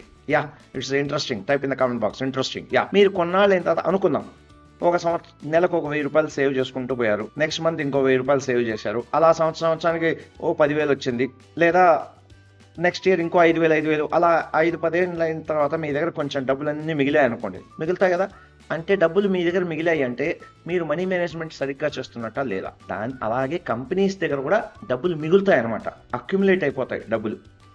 ఆ అక్యుములేట్ అయిన డబ్బుల్ని రీటైన్డ్ ఎర్నింగ్స్ అంటారు. రీటైన్డ్ ఎర్నింగ్స్ అంటే కంపెనీ దగ్గర డబ్బులు దండిగా మిగిలి ఉన్నాయంటే రేపు పొద్దున ఏదైనా ఎమర్జెన్సీ సిచ్యువేషన్ వస్తే కంపెనీ సర్వైవ్ అవుతుందా కాదా? Type in the comment box. Type in the comment box. ఒక ఎగ్జాంపుల్ చెప్తాను, మీరు టైప్ చేసే లోపల వింటూ టైప్ చేయండి. ఉదాహరణకు మనకు 3-4 years బ్యాక్ ఒక ఆల్ ఆఫ్ సడన్ ఒక కెలామిటీ వచ్చింది, గుర్తుందా మీకు? Lockdown, Covid. ఎవరైతే బ్యాంకులో డబ్బులు ఉన్నాయో, ఉదాహరణకు మీకు నెలకు 30,000 రూపాయలు ఖర్చు అవుతుంది అనుకుందాం, మీ బ్యాంకులో ఒక 10 లక్షల రూపాయలు రెడీగా ఉంటే లిక్విడ్ అమౌంట్, మీరేమైనా భయపడ్డారా? మీ ఫ్యామిలీ ఏమైనా రోడ్లోకి వస్తుందా? రాదు కదా? చెప్పండి, వస్తుందా రాదా? 10 లక్షల రూపాయలు ఉంది మీ దగ్గర, నెలకు 30,000 మీకు ఖర్చు అయ్యేది. అప్పుడు లాక్డౌన్ వల్ల మీ ఫ్యామిలీ రోడ్లోకి వచ్చాయా? రాలా కదా? అదే 30,000 రూపాయలు ఖర్చు ఉండేవాడికి 3 లక్షల రూపాయలు లోన్ ఉందనుకోండి, అప్పుడు టక్కన రోడ్లోకి వస్తాయి. ఎస్, అలాగే రీటైన్డ్ ఎర్నింగ్స్ ఉంటే కంపెనీ దగ్గర ఏదైనా మిస్టేక్, సేల్స్ పడిపోయినా, ఏదైనా CEO చచ్చిపోయినా, సారీ అశుభం పలుకుతున్నా అని చెప్పాలి, రెండూ కావాలి, ప్రాక్టికల్ థింకింగ్ చెప్తున్నా. కాఫీ డే CEO చనిపోయాడుగా, ఎందుకు కదా? అట్లా ఎంతోమంది CEO సూసైడ్ చేసుకున్నారు. అలాగే ఏదైనా గవర్నమెంట్ అగైన్స్ట్గా వచ్చి పలానా పర్టికులర్ కంపెనీని నాశనం చేయాలని చూస్తే గవర్నమెంట్ అనుకుంటే నాశనం చేయొచ్చు. ఓకే, ఆ కంపెనీ మీద ఒక బాంబు వేసేయచ్చు. ఇప్పుడు పడుతున్నాయి కదా ఇజ్రాయెల్ మీద, ఏమో చెప్పలేము, ఎనీథింగ్ మే హ్యాపెన్. అటువంటప్పుడు రీటైన్డ్ ఎర్నింగ్స్ అనేవి హెల్ప్ చేస్తాయి. కాబట్టి ఇప్పుడు ఎంతమందికి పాయింట్ అర్థమైంది? ఫండమెంటల్ అనాలిసిస్లో రీటైన్డ్ ఎర్నింగ్స్ ఉంటే ఇది ఒక యూస్ఫుల్ పాయింట్. టైప్ చేయండి, ఇది ఒక ఫ్యాక్టర్. ఎగ్జాంపుల్ చెప్తాను. It is not investment advice, education purpose. It is not investment advice, it is education purpose. ఒకసారి అలాగే జరిగింది. ఒక పెద్ద కంపెనీ పేరు కూడా చెప్పేస్తాను, ఇన్ఫోసిస్, మధ్యలో ట్రబుల్స్లోకి వచ్చింది. ఆ సీఈఓ మారడము, వాళ్ళు రావడం, విశాల్ చక్కన సంబడి సీఈఓ మారడం, రావడము, కంపెనీలో ఏదో డిస్టర్బెన్స్ రావడం, అటు ఇటు చేసి మొత్తం షేర్ ప్రైస్ బాగా ఫ్లక్చుయేషన్స్ వచ్చి ఆల్మోస్ట్ 30% దాకా డౌన్ అయింది. షేర్ ప్రైస్ 20 to 30% డౌన్ అయింది. అప్పుడు అందరూ అనుకున్నారు ఇంకా ఇన్ఫోసిస్ మూత పడిపోయింది, ఇంకా టీవీలో యాంకర్లు చెప్పాలన్నా మసాలా వేసింది మసాలా వేసి ఊదర కొట్టేసింది, ఇంకా అయిపోయిందిరా బాబు అనుకున్నాడు. కొంతమంది ఆ ప్యానిక్తో అమ్మడం స్టార్ట్ చేశారు సేల్స్, ఇన్ఫోసిస్ షేర్స్ అంతా కూడా చేస్తుంటే ఆ ప్యానిక్ వల్ల ఇంకొంచెం పడడం స్టార్ట్ అయింది. మళ్ళీ చెప్తున్నా, stock market 4 E's are important: education, experience, excess cash and emotional balance. Emotional balance లేకుండా చేశారు. అప్పుడు మళ్ళీ నేను స్టడీ చేస్తే మా కొంతమంది కస్టమర్స్ అడిగారు, సార్ ఈ విధంగా ఇన్ఫోసిస్ స్టాక్ పెట్టుకోవాలా వద్దా అంటే అప్పుడు స్టడీ చేస్తే retained earnings, heavy retained earnings ఉన్నింది. ఎంత రీటైన్డ్ ఎర్నింగ్స్ ఉన్నిందంటే కంపెనీ ఒక 2-3 years వాళ్ళకి ఏం సేల్స్ లేకపోయినా కూడా బండి నడిచిపోతుంది. Retained earnings clear. Retained earning concept అర్థమైందా? Now let's come into this one. ఇప్పుడు మీరు డివిడెండ్ ఇచ్చేసారు పేరెంట్స్కి, ఒక గిఫ్ట్ లాగా ఇచ్చేసారు. ఇప్పుడు రీటైన్డ్ ఎర్నింగ్స్ బాగా పెరిగిపోయాయి. మీరే ఒక ఎంప్లాయీ లాగా ఆలోచించండి. మీరు అప్పుడు అనుకున్నారు, రే నా కోసం నా పేరెంట్స్ ఇంత కష్టపడ్డారు కదా, ఒక ఇల్లన్నా కట్టిద్దాం పేరెంట్స్కి అని ఒక కొడుకు కానీ ఒక కూతురు కానీ అనుకున్నాను అనుకోండి. ఆ కొడుకుని మంచి కొడుకుగా ట్రీట్ చేస్తారా? Good son or bad son? Type in the comment box. Good son or bad son? Type in the comment box. తల్లిదండ్రులకు ఒక మంచి ఇల్లు కట్టిద్దాము అనుకున్నాడు. Type in the comment box. దాన్ని ఆ రీటైన్డ్ ఎర్నింగ్స్తో ఏం చేస్తారంటే బోనస్ ఇష్యూ అని ఇస్తారు. అర్థమైందా? ఇంతకుముందు బోనస్ ఇష్యూ చెప్తే ఓహో ఇక్కడ నా బోనస్ ఇష్యూ వచ్చింది అనిపిస్తుంది కొంతమందికి. లైవ్ ప్రోగ్రామ్ అయితే అరిచేస్తారు, ఓ సూపర్ సార్ అంటారు. ఇప్పుడు సూపర్ అనుకున్న వాళ్ళు ఇక్కడ టైప్ చేయండి సూపర్ అని, రైట్? అది బోనస్ ఇష్యూ అంటే రీటైన్డ్ ఎర్నింగ్స్ నుంచి చేస్తే. ఇప్పుడు చెప్పండి, కంపెనీ బోనస్ ఇష్యూ ఇస్తుందంటే కంపెనీ గ్రో అవుతుందా? Financially I'm talking about financially grow అవుతుందా? ఫైనాన్షియల్లీ స్టేబుల్గా ఉందా? అన్స్టేబుల్గా ఉందా? Type in the comment box. ఇప్పుడు నేను ఒక విషయం చెప్తాను, మళ్ళీ బోనస్ ఇష్యూస్కి డివిడెండ్కి తేడా ఉంది. రెండు వేరువేరా ఒకటేనా? Type in the comment box. My friends, రెండు వేరువేరు కరెక్ట్ ఆన్సర్, రెండు ఒకటే కరెక్ట్ ఆన్సర్. అరే ఇటువంటి క్వశ్చన్స్ ఎగ్జామ్లో అంటే ఎంత సూపర్ సార్, అది ఏంటని నేను చెప్తాను. ఈ చాప్టర్ అయిన తర్వాత నీకు చెప్తాను, రైట్?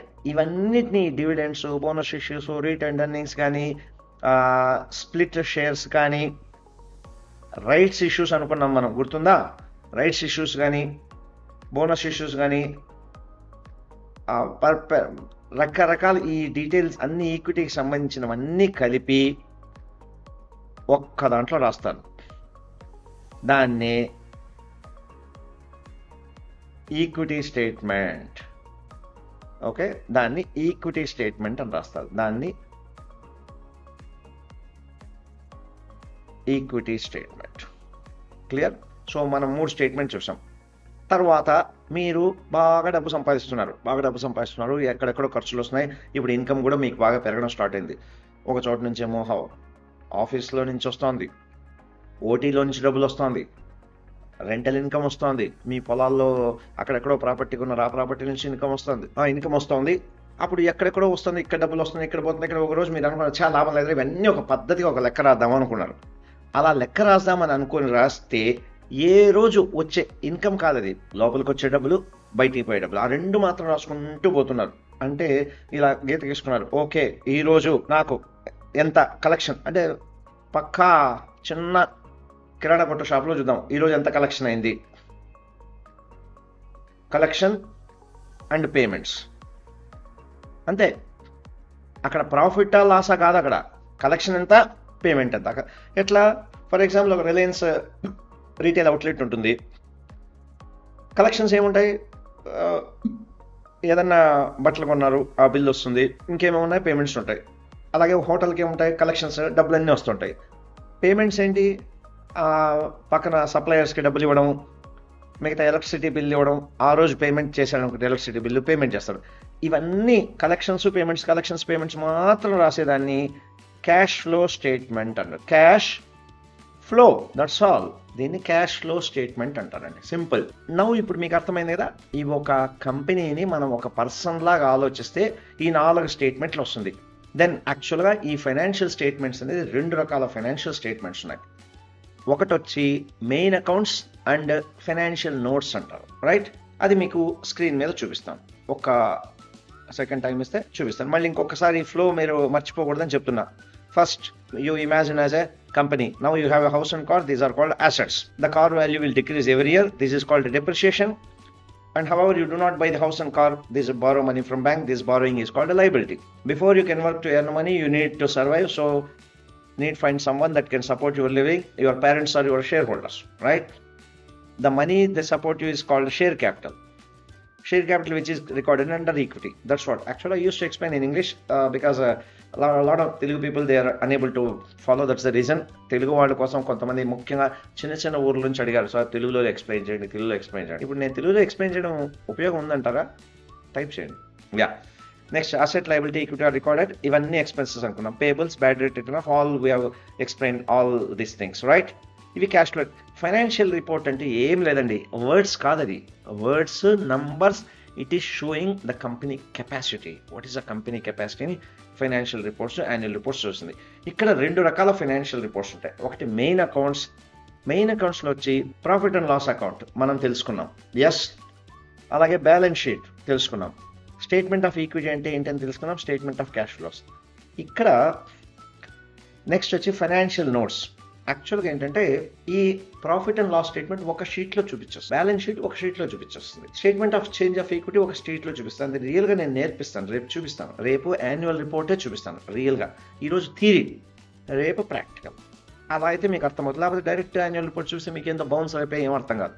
అంతే కదా, మీ స్కూల్లో కూడా ఏం చెప్పేవాళ్ళు, ఫస్ట్ ఫిజిక్స్ థియరీ చెప్పించేవాడు, తర్వాత physics experiment, chemistry theory, chemistry తర్వాత ప్రాక్టికల్స్.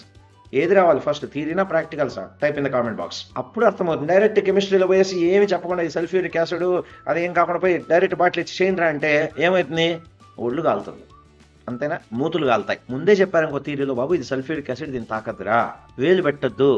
ఎందుకంటే పక్కన సల్ఫ్యూరిక్ యాసిడ్ ఏదో కలర్ బాగుందని చెప్పి ఓం కేశవాయ స్వాహ, ఓం నారాయణ స్వాహ, మాధవాయ స్వాహ అంటే నువ్వు గుటకాయ స్వాహ, ఖతం. అందుకే థియరీ. లేకపోతే కొందరు కక్కుర్తి గాళ్ళు ఉంటారు, ఏదో గ్రేప్ జ్యూస్ అనుకో తాగేసాడంటే సినిమా. అందుకే థియరీ ఫస్ట్, ప్రాక్టికల్స్ నెక్స్ట్. లైఫ్లో కూడా అంతే అండి. మీకు పెళ్లికి ముందు థియరీ చెప్పుంటారు.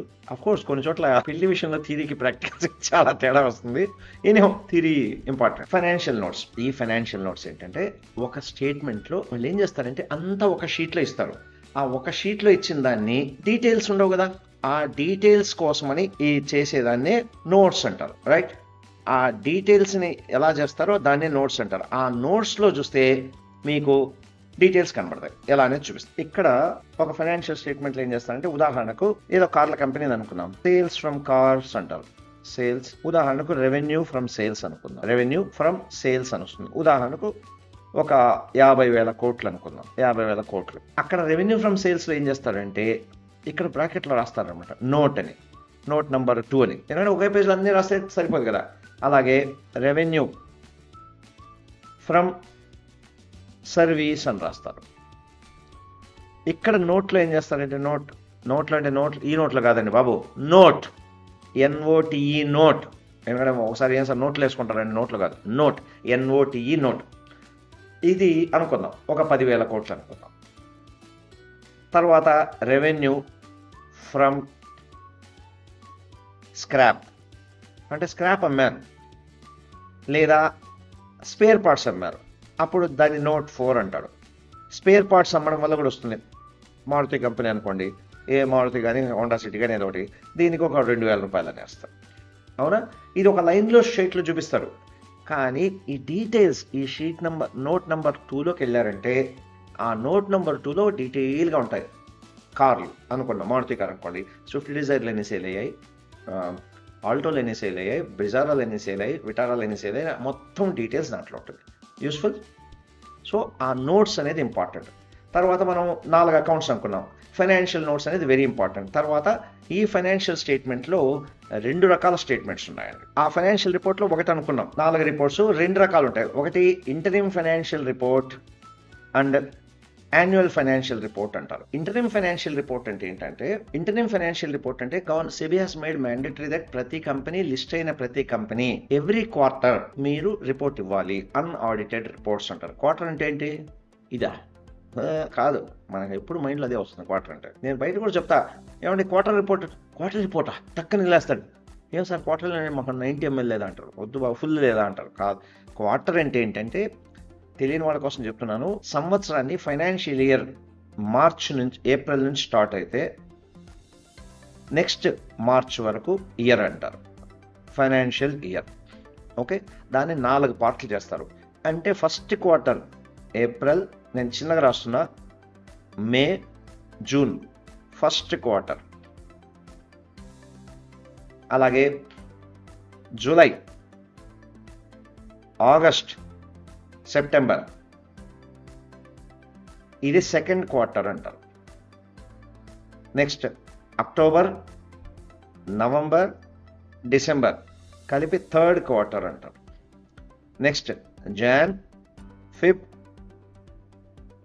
మార్చ్ ఇది 4 క్వార్టర్స్ అంటారు. ఈ 4 కలిపితే ఒక ఫైనాన్షియల్ ఇయర్. కాబట్టి ప్రతి క్వార్టర్కి వాళ్ళు రిజల్ట్స్ డిక్లేర్ చేయాలి. ఇప్పుడు ఇంకొక పాయింట్ చెప్తా చూడండి, ఎందుకు స్టాక్ మార్కెట్లో ఫ్లక్చుయేషన్స్ మాటికి వస్తూ ఉంటాయంటే,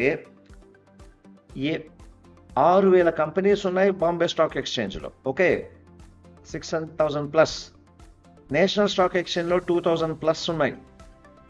ఈ కంపెనీస్ ప్రతి 3 నెలలకి యాన్యువల్ రిపోర్ట్స్ వస్తాయి. అందరూ ఒకే రోజుకి ఇస్తారా? ఇవ్వరు. ఇప్పుడు చెప్పండి, ఎలక్ట్రిసిటీ బిల్ అందరూ ఒకే డేట్కి కడతారా? కాలేజ్లో ఫీజు మీరు అందరూ ఒకే డేట్కి కడతారా?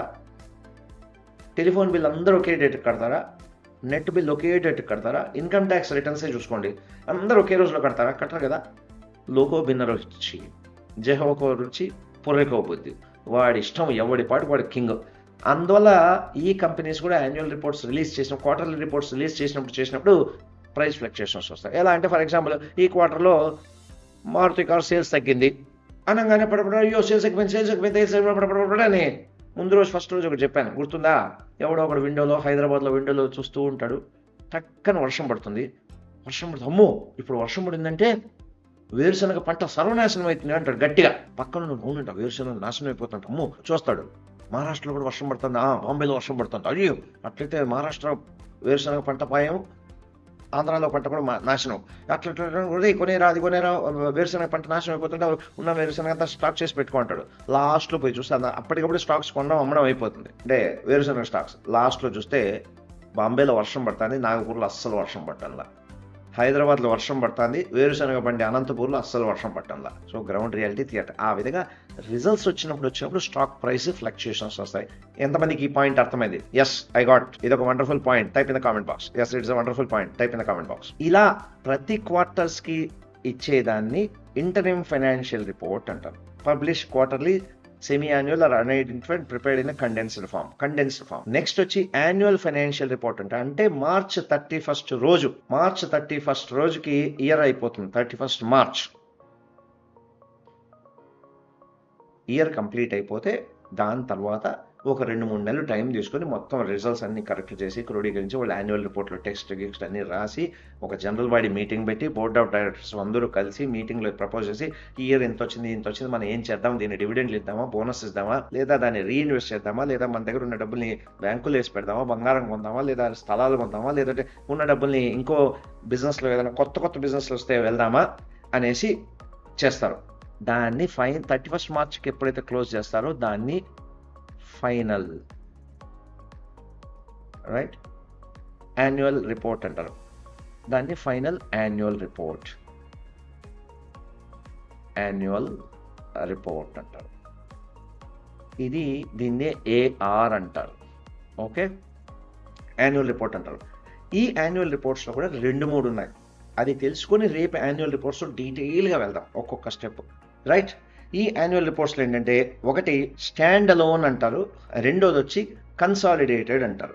స్టాండ్ అలోన్ అంటే ఏంటి, కన్సాలిడేటెడ్ అంటే ఏంటంటే చూపిస్తాను. 2 రకాలు ఉంటాయి, స్టాండ్ అలోన్, కన్సాలిడేటెడ్. రైట్, అది ఏంటని మనం చెక్ చేద్దాం. ఇప్పుడు జాగ్రత్తగా వినండి my friends. Stand alone and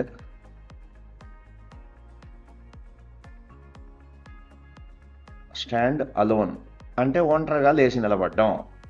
consolidated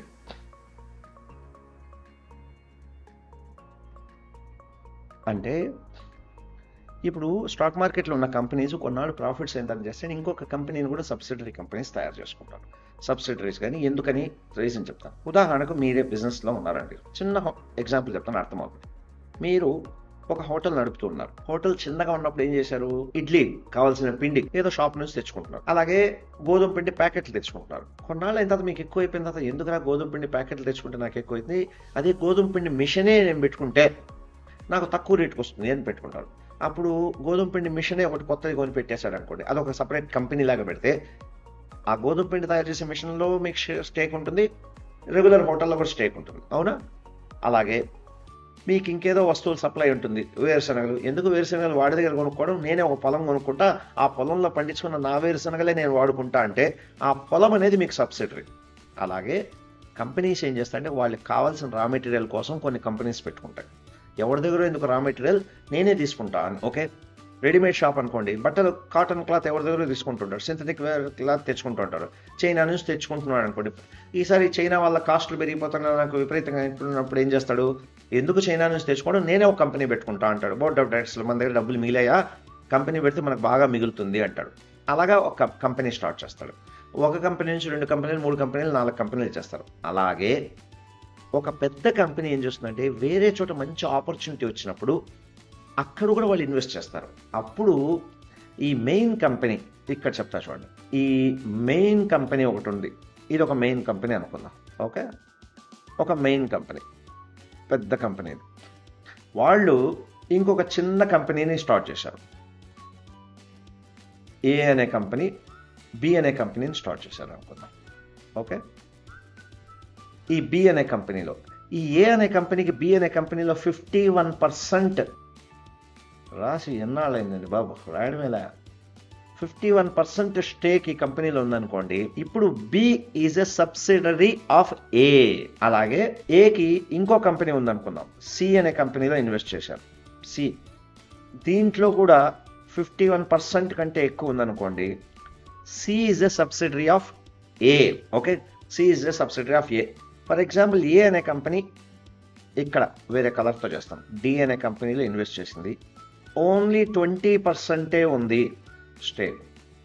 then it will not be treated as a subsidiary. They are just investors and partners. ఎందుకంటే they cannot go and sit in the board of directors, they can't take the decisions. If your share is more than 51%, you can claim it. If it is less than 51%, you can't claim it. So ఇప్పుడు అర్థమైందా? ఇప్పుడు ఇంకొక quiz పెడతాను, మీరు నాకు answer ఇవ్వాలి. ఇక్కడ క్వశ్చన్స్లో type చేయాలి. ఇప్పుడు ఒక కంపెనీ ఉందండి, ఎక్స్ అనే కంపెనీ ఉంది, ఓకే? వాళ్ళు ఇంకొక కంపెనీలో, ఒక ఇన్వెస్ట్మెంట్ అనే కంపెనీలో ఇన్వెస్ట్ చేశారు. దీంట్లో ఈ ఎక్స్ అనే కంపెనీ 60% షేర్ ఉంది. ఎక్స్కి ఐ అనే కంపెనీలో 60% షేర్ ఉంది. ఇప్పుడు ఐ ఈజ్ అ సబ్సిడరీనా కాదా? Type in the comment box. I is a subsidiary of X or not? Type in the comment box. ఇప్పుడు X అనే కంపెనీ P అనే కంపెనీలో ఓన్లీ 30% ఉంది. ఇప్పుడు P Xకి సబ్సిడరీనా కాదా? Type in the comment box. Right? ఇప్పుడు X అనే కంపెనీ ఇంకో కంపెనీలో Z అనే కంపెనీలో ఇన్వెస్ట్ చేసింది, 50% ఉంది. 50% ఉంది. ఇప్పుడు జెడ్ అనేది ఎక్స్కి సబ్సిడరీనా కాదా? కాదు కదా? అదే కొన్నాళ్ళు అయిన తర్వాత ఆ 1% షేర్ ఎక్కడో మార్కెట్లో నుంచి తీసేసుకునేసాను అనుకోండి, కష్టపడి, అదే సినిమాలలో చూపించేది, ఆ 1% షేర్ తీసుకునేస్తే ఆ ఒక 1% యాడంగానే then it will become subsidiary. Clear? ఈ కాన్సెప్ట్ క్లియర్ అయిన వాళ్ళు ఎంతమంది టైప్ చేయండి, type in the comment box. ఇప్పుడు ఆ కన్సాలిడేటెడ్ అంటే ఏంటి, ఆ స్టేట్మెంట్స్ అనేది ఎలా ఇస్తారో అనేది మనం చెక్ చేసుకుందాం. క్లియర్? ఎలా ఇస్తారని చెక్ చేసుకుంటే you can have some more idea ఎలా ఇస్తారని చెక్ చేసుకుందాం. ఇక్కడ సబ్సిడరీ గురించి క్లియర్ అయిందండి? రైట్. క్లియర్ అయిన టైప్ చేయండి, yes I got clarity, type in the comment box. ఇప్పుడు ఏం చేస్తారంటే అలాగా కంపెనీస్కి, ఫర్ ఎగ్జాంపుల్ మీరు కన్నా టాటా తీసుకున్నారనుకోండి, టాటా సన్స్ అనేది మెయిన్ కంపెనీ అయితే దాని కింద టీసీఎస్, టాటా మోటార్స్,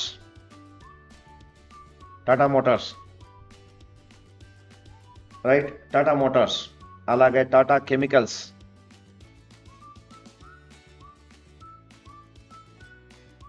ఇంకేదో చాలా ఇండస్ట్రీస్ అలా టాటా కింద అన్నీ ఇదైపోతుంది.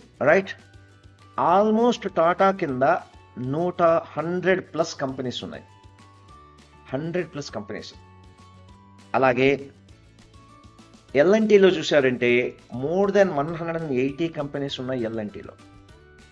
ఎల్ఎన్టీలో more than 180 companies, subsidiary companies ఉన్నాయి. చేశారు ఎల్ఎన్టీ అని, ఎల్ఎన్టీ ఇన్ఫ్రా అని, ఎల్ఎన్టీ రోడ్స్ అని, ఎల్ఎన్టీ ఇన్ఫ్రాస్ట్రక్చర్, ఒక్కొక్క దానికి ఒక్కొక్క కంపెనీ తయారు చేసుకుంటూ పోయారు, పెద్ద కంపెనీ. సో ఇది ఇచ్చారు. ఇప్పుడు ఎల్ఎన్టీ కింద ఒక 150 కంపెనీలు ఉన్నాయన్నాం కదా. ఇప్పుడు ఏంటంటే టోటల్ ఈ అన్ని కంపెనీస్ రిపోర్టు కలిపి చూస్తే దాన్ని కన్సాలిడేటెడ్ అంటారు. అన్నిటినీ ఇక్కడ చూపిస్తాం. ఇప్పుడు ఫర్ ఎగ్జాంపుల్ ఒక కంపెనీ 1 ఉంది, కంపెనీ 2 ఉంది, కంపెనీ 3 ఉంది, company 4, company 5, company 6, company 7, company 8, 9, 10. ఇప్పుడు ఒక్కొక్క కంపెనీది యాన్యువల్ రిపోర్ట్ అంటే ఫైనాన్షియల్ రిపోర్ట్ వస్తే స్టాండ్ అలోన్ అంటారు. Stand alone. ఎస్, సింగిల్, ఇది సింగిల్, ఇది సింగిల్. ఒక్కొక్క కంపెనీ సపరేట్గా చూసామంటే స్టాండ్ అలోన్. వీటన్నిటినీ కలిపి ఒక రిపోర్ట్ చేస్తే కన్సాలిడేటెడ్ అంటారు. కాబట్టి మనము స్టాండ్ అలోన్ చూడాలా, కన్సాలిడేటెడ్ చూడాలా? మన యాన్యువల్ రిపోర్ట్స్ చూసేటప్పుడు కన్సాలిడేటెడ్, స్టాండ్ అలోన్ చూడాలా? ఫైనాన్షియల్ స్టేట్మెంట్ ఏది చూడాలి? Type in the comment box. Stand అలోనా, consolidated? Type in the comment box. My friends, depending on the situation. మీరు ఒకవేళ ఈ కంపెనీలో ఇన్వెస్ట్ చేస్తే, మెయిన్ కంపెనీలో ఇన్వెస్ట్ చేస్తే, I'm repeating, when you are investing in this main company you have to see this annual report. ఉదాహరణకు Tata సన్స్లో invest చేస్తే Tata main చూడాలి. టాటా మోటార్స్లో ఇన్వెస్ట్ చేసినప్పుడు మనకు మెయిన్ కంపెనీతో మనకు సంబంధం లేదు. సో ఈ కంపెనీలో ఫర్ ఎగ్జాంపుల్ 7th కంపెనీలో ఇన్వెస్ట్ చేస్తే దీన్ని చూసుకుంటే చాలు. మనం దీంట్లో చేసినప్పుడు దీన్ని ప్రూవ్ చేస్తే చాలు, దీన్ని మ్యాగ్నిఫైయింగ్ గ్లాస్తో చేస్తే సరిపోతుంది. ఎస్, ఎంతమంది క్లియర్ అయింది? Consolidated and stand alone clear, concept is clear. Yeah, ఇప్పుడు నేను స్క్రీన్ మీద చూపిస్తా, ఒక్కసారి చూడండి. దీన్ని మనం ఫ్యామిలీతో కంపేర్ చేసుకుందాం. సో దట్ మీకు ఒక క్లారిటీ వస్తుంది, రైట్? ఫ్యామిలీతో కంపేర్ చేస్తే ఉదాహరణకు ఒక ఫ్యామిలీలో father, mother, son, daughter, total family ఉన్నారు అనుకుందాం. ఎవరి ఇన్కమ్ అందరూ సంపాదిస్తున్నారు అనుకుందాం. ఉదాహరణకు ఫస్ట్ ఫాదర్ ఉన్నాడు. ఇక్కడ చూడండి, జాగ్రత్తగా ఆన్సర్ చెప్పాలి. నాకు ప్రతి దానికి ఇమీడియట్గా ఆన్సర్ చెప్పాలి. ఫర్ ఎగ్జాంపుల్ ఫాదర్ ఉన్నాడు. ఆ ఫాదర్ చూస్తే ఇన్కమ్ 12 lakhs ఉంది, ఎక్స్పెన్సెస్ 4 lakhs ఉంది, క్యాష్ ఫ్లో 8,000. ఫాదర్ది పాజిటివ్ ఉందా, నెగిటివ్ ఉందా? Type in the comment box. ఫాదర్ది పాజిటివా, నెగిటివా? Type in the comment box. So ఆయన ఫాదర్ది స్టేట్మెంట్ చూస్తే స్టాండ్ అలోన్ పాజిటివ్లో ఉంది, బండి పర్వాలేదు. ఇప్పుడు మదర్ది చూసాం అనుకోండి, ఆమెకి 8 lakhs వస్తుంది, 5 lakhs ఎక్స్పెన్సెస్ ఉన్నాయి, 3 lakhs ఆమె దగ్గర మిగులుతోంది. అంటే ఇప్పుడు మదర్ది కూడా ఒక కంపెనీ అనుకుందాం. ప్లస్లో ఉందా, మైనస్లో ఉందా? Type in the comment box. ప్లస్లో ఉందా, మైనస్లో ఉందా? Type in the comment box. ప్లస్లో ఉంది. సో అది మదర్స్ స్టాండ్ అలోన్ స్టేట్మెంట్. మీ ఫ్యామిలీలో ఉదాహరణకు కొడుకున్నాడు, వాడికి విపరీతమైన డబ్బు సంపాదిస్తున్నాడు, మీ అందరికంటే హైలైట్, అద్భుతం. అసలు కొంతమంది చూస్తున్నారు కదా, పిల్లలు తండ్రి కంటే ఎక్కువ సంపాదిస్తున్నాడు. ఇప్పుడు చూద్దాం, సీన్ చూద్దాం. ఇప్పుడు ఏంటంటే 6 లక్షలు సంపాదిస్తున్నాడు సంవత్సరానికి అనుకుందాం, 6 లక్షలు. కానీ ఖర్చు పెట్టేదేమో 50 లక్షలు. ఇప్పుడు చెప్పండి, బండి ప్లస్లో ఉందా, మైనస్లో ఉందా? Type in the comment box. Son company ప్లస్లో ఉందా, మైనస్లో ఉందా? మైనస్లో ఉంది. ఇప్పుడు అమ్మాయి కథ చూద్దాం. అమ్మాయిది చూస్తే 8 లక్షలు సంపాదిస్తోంది, 7 లక్షలు ఖర్చు పెడుతోంది, 1 లక్ష. అంటే ప్లస్లో ఉందా, మైనస్లో ఉందా అమ్మాయి? Type in the comment box. Plus or minus? Type in the comment box. Yeah, ఇప్పుడు స్టాండ్ అలోన్ ప్రకారం చూస్తే ఫాదర్, మదర్, సన్, డాటర్ ఏ కంపెనీలో ఇన్వెస్ట్ చేస్తే బెటరు? టైప్ చేయండి. ఏ కంపెనీలో ఇన్వెస్ట్ చేస్తే బెటరు? ఇప్పుడు అదే ఓవరాల్ ఫ్యామిలీలో చూసామంటే లాస్లో ఉంది. వాళ్ళ ఓవరాల్ ఫ్యామిలీలో ఇన్కమ్ ఏమో 34 lakhs. చూడండి, ఓవరాల్ కంపెనీలో ఇన్కమ్ ఏమో 34 lakhs ఉంది. ఓవరాల్ 34 lakhs ఉంది. కానీ ఎక్స్పెన్సెస్ 66 lakhs అయిపోయి మైనస్లో వచ్చేసింది బండి. సో ఓవరాల్గా కన్సాలిడేటెడ్లో చూస్తే ఇది ఇన్వెస్ట్మెంట్ చేయడానికి అంత ఉపయోగం లేదు. కానీ వాళ్ళలో ఉన్న చిన్న కంపెనీలు ప్రాఫిట్. ఎస్, అందుకే టాటాలో కూడా కొన్ని కంపెనీస్ టాటా అన్నంత మాత్రం ప్రాఫిట్ అని కాదు, ఎల్ఎన్టీ అన్నంత మాత్రం ప్రాఫిట్ అని కాదు. మనం ఏదైనా చూసుకోవాలి. Yes, clear my friends. Next example చూపిస్తాను. నేను అదే చెప్పాను, let's check your understanding. Tata sons consolidated. ఇప్పుడు ఒక ఎగ్జాంపుల్ చెప్తాను, మీరు టైప్లో చేయాలి. నేను ఈజీగా ఉండడం కోసం నంబర్స్ చెప్తున్నా. టాటా సన్స్ కన్సాలిడేటెడ్లో అనుకుందాం, టాటా సన్స్ ఓవరాల్గా 10,000 కోట్లు ప్లస్లో ఉంది. Plus Tata Motors -7,000. ఇది 10,000, 10,000 minus 7,000. TCS, Tata Motors 7,000 crores ఉంది. TCS 12,000 crores ప్లస్లో ఉంది. ఓకే, టాటా కెమికల్స్ 1,000లో ఉంది. ఇప్పుడు టాటా సన్స్ కన్సాలిడేటెడ్ నంబర్ ఎంత నేను చెప్పను, మీరే టైప్ చేయాలి. టాటా సన్స్ కన్సాలిడేటెడ్ ప్రాఫిట్ ఎంత, ప్రాఫిటా లాసా టైప్ చేయండి. ప్రాఫిట్ అయితే ఎంత ప్రాఫిట్లో ఉంది టాటా సన్స్ కన్సాలిడేటెడ్ టైప్ చేయండి. మీకు అప్పుడు నాకు అర్థమైంది, నువ్వు బాబు అర్థమైంది నేను చేస్తున్న దానికి విలువ ఉందని. మీరు టైప్ చేసే లోపల ఇంకో ఇన్ఫర్మేషన్ చెప్తాను. చాలామంది మెమరీ ఇంప్రూవ్మెంట్ కోర్స్ గురించి అడుగుతున్నారు. ఎంతమందికి మెమరీ ఇంప్రూవ్మెంట్ కోర్స్ కావాలి? మీ పిల్లలకు ఫ్రీగా చేస్తాను 1 వీక్. పోతే అది మీ బాధ్యత. దసరా టైం కానీ దసరా తర్వాత కానీ 1 వీక్ కంటిన్యూస్గా డైలీ 3 అవర్స్ కూర్చోగలగాలి వాళ్ళు. 3 అవర్స్ కూర్చుంటే స్వచ్ఛమైన తెలుగులోనే చేస్తాను. అఫ్కోర్స్ మీ పిల్లలు ఇంగ్లీష్ మీడియం వచ్చి ఇంగ్లీష్ తెలుగు కలిపి చేస్తాను. నాకు 1 వీక్ కమిట్మెంట్. కనీసం ఒక్కొక్క స్కూల్ నుంచి సార్ వాళ్ళు స్కూల్ వాళ్ళతో మాట్లాడాను, రేపు మీకు డీటెయిల్స్ పంపిస్తాను. ఒక టీజర్ వీడియో కానీ ట్రైలర్ వీడియో కానీ ఇంట్రెస్ట్ ఉంటే చేద్దాం. ఒక 1 వీక్ ఒక చారిటీ వర్క్ చేద్దాం. రైట్, పోయేదేముంది, నాలెడ్జే కదా, సంపాదించుకుందాం. రైట్, ఇప్పుడు చెప్పండి. Correct, 12, 7 + 8, so Tata is plus 4,000. Super super, అర్థమైందా? కాబట్టి ఓవరాల్గా టాటా సన్ ప్రాఫిట్లో ఉందా మైనస్లో ఉందా? ప్రాఫిట్లో ఉంది. కాబట్టి ఈ చిన్న చిన్న కంపెనీస్ ఇవాళ నెక్స్ట్ ఇయర్కి సీన్ మారిపోయింది అనుకుందాం. ఇది -4,000 అయింది, తర్వాత +15,000 అయింది. ఇది +2,000 అయితే టాటా సన్స్ ఎంత అవుతుంది? Good, obviously positive. Same the way L&T గురించి చూద్దాం. ఇంకొక కేసు చూసి మనం చేద్దాం. L&T constructions +2,000 crores, L&T Machines -5,000 crores, L&T Info +3,000. L&T Main ఎంతలో ఉంది? Type in the comment box. కావాల్సిన వాళ్ళు ఆ స్క్రాలింగ్ పోతున్న నంబర్కి వాట్సాప్ పంపించండి. ఐ వాంట్ మెమరీ క్లాసెస్ అని. ఎంతమంది ఉన్నారో వాళ్ళని చూద్దాం. మీరు మళ్ళీ ఒకసారి ఫోన్లో మాట్లాడి మాకు విల్ ఫైనలైజ్. రైట్, ఇప్పుడు చెప్పండి. టైప్ ఇన్ L&T Main ఎంత అయింది? Good, right. మై ఫ్రెండ్స్, రేపు యాన్యువల్ రిపోర్ట్ ఎలాగుంటుందని లైవ్లో నేను చూపిస్తాను. 2 కంపెనీ యాన్యువల్ రిపోర్ట్స్ చూపిస్తాను. దాన్ని ఎలా డౌన్లోడ్ చేసుకోవాలి, ఎలా చూసుకోవాలి, దాన్ని ఎలా స్టడీ చేయాలని చూపిస్తాను. సో ఈరోజు కొంచెం స్లోగా వెళ్ళినట్టున్నాను, అయినో, కానీ అర్థం అవ్వాలని స్లోగా వెళ్ళాను. కొంతమంది సార్ మీరు ఫాస్ట్ అయిపోతున్నారు అన్నారు. అందుకే స్లోగా వెళ్తే అందరికీ అర్థమవుతుంది, ఫాస్ట్గా వెళ్తే కొందరికీ అర్థమవుతుంది. ఎస్, ఎఫర్ట్ పెట్టేస్తున్నాను, రిజల్ట్స్ పైన దేవుడికి వదిలేస్తున్నాను. కర్మణ్యేవాధికారస్తే మా ఫలేషు కదాచన. మన కర్మ మనం సరిగ్గా చేసుకుంటూ పోతే రిజల్ట్స్ గురించి అస్సలు ఎక్స్పెక్ట్ చేయకూడదు. మీకు బెనిఫిట్ వస్తుంటే అదే నాకు శ్రీరామ రక్ష. మీకు హ్యాపీగా ఉంటే దట్ ఈస్ మై బ్లెస్సింగ్స్. చాలామంది అడుగుతారు ఆరోగ్యం సీక్రెట్ అంటే, అదే అండి నా సీక్రెట్. ఏం లేదు, మీలాంటి వాళ్ళు చేస్తున్నాం. ఎనీహౌ మేము సండే కూడా మళ్ళీ ఒక చారిటీ ప్రోగ్రామ్ చేస్తున్నాం. We're going to do charity programmes. Right, clear? Yeah, hope you have enjoyed today's program.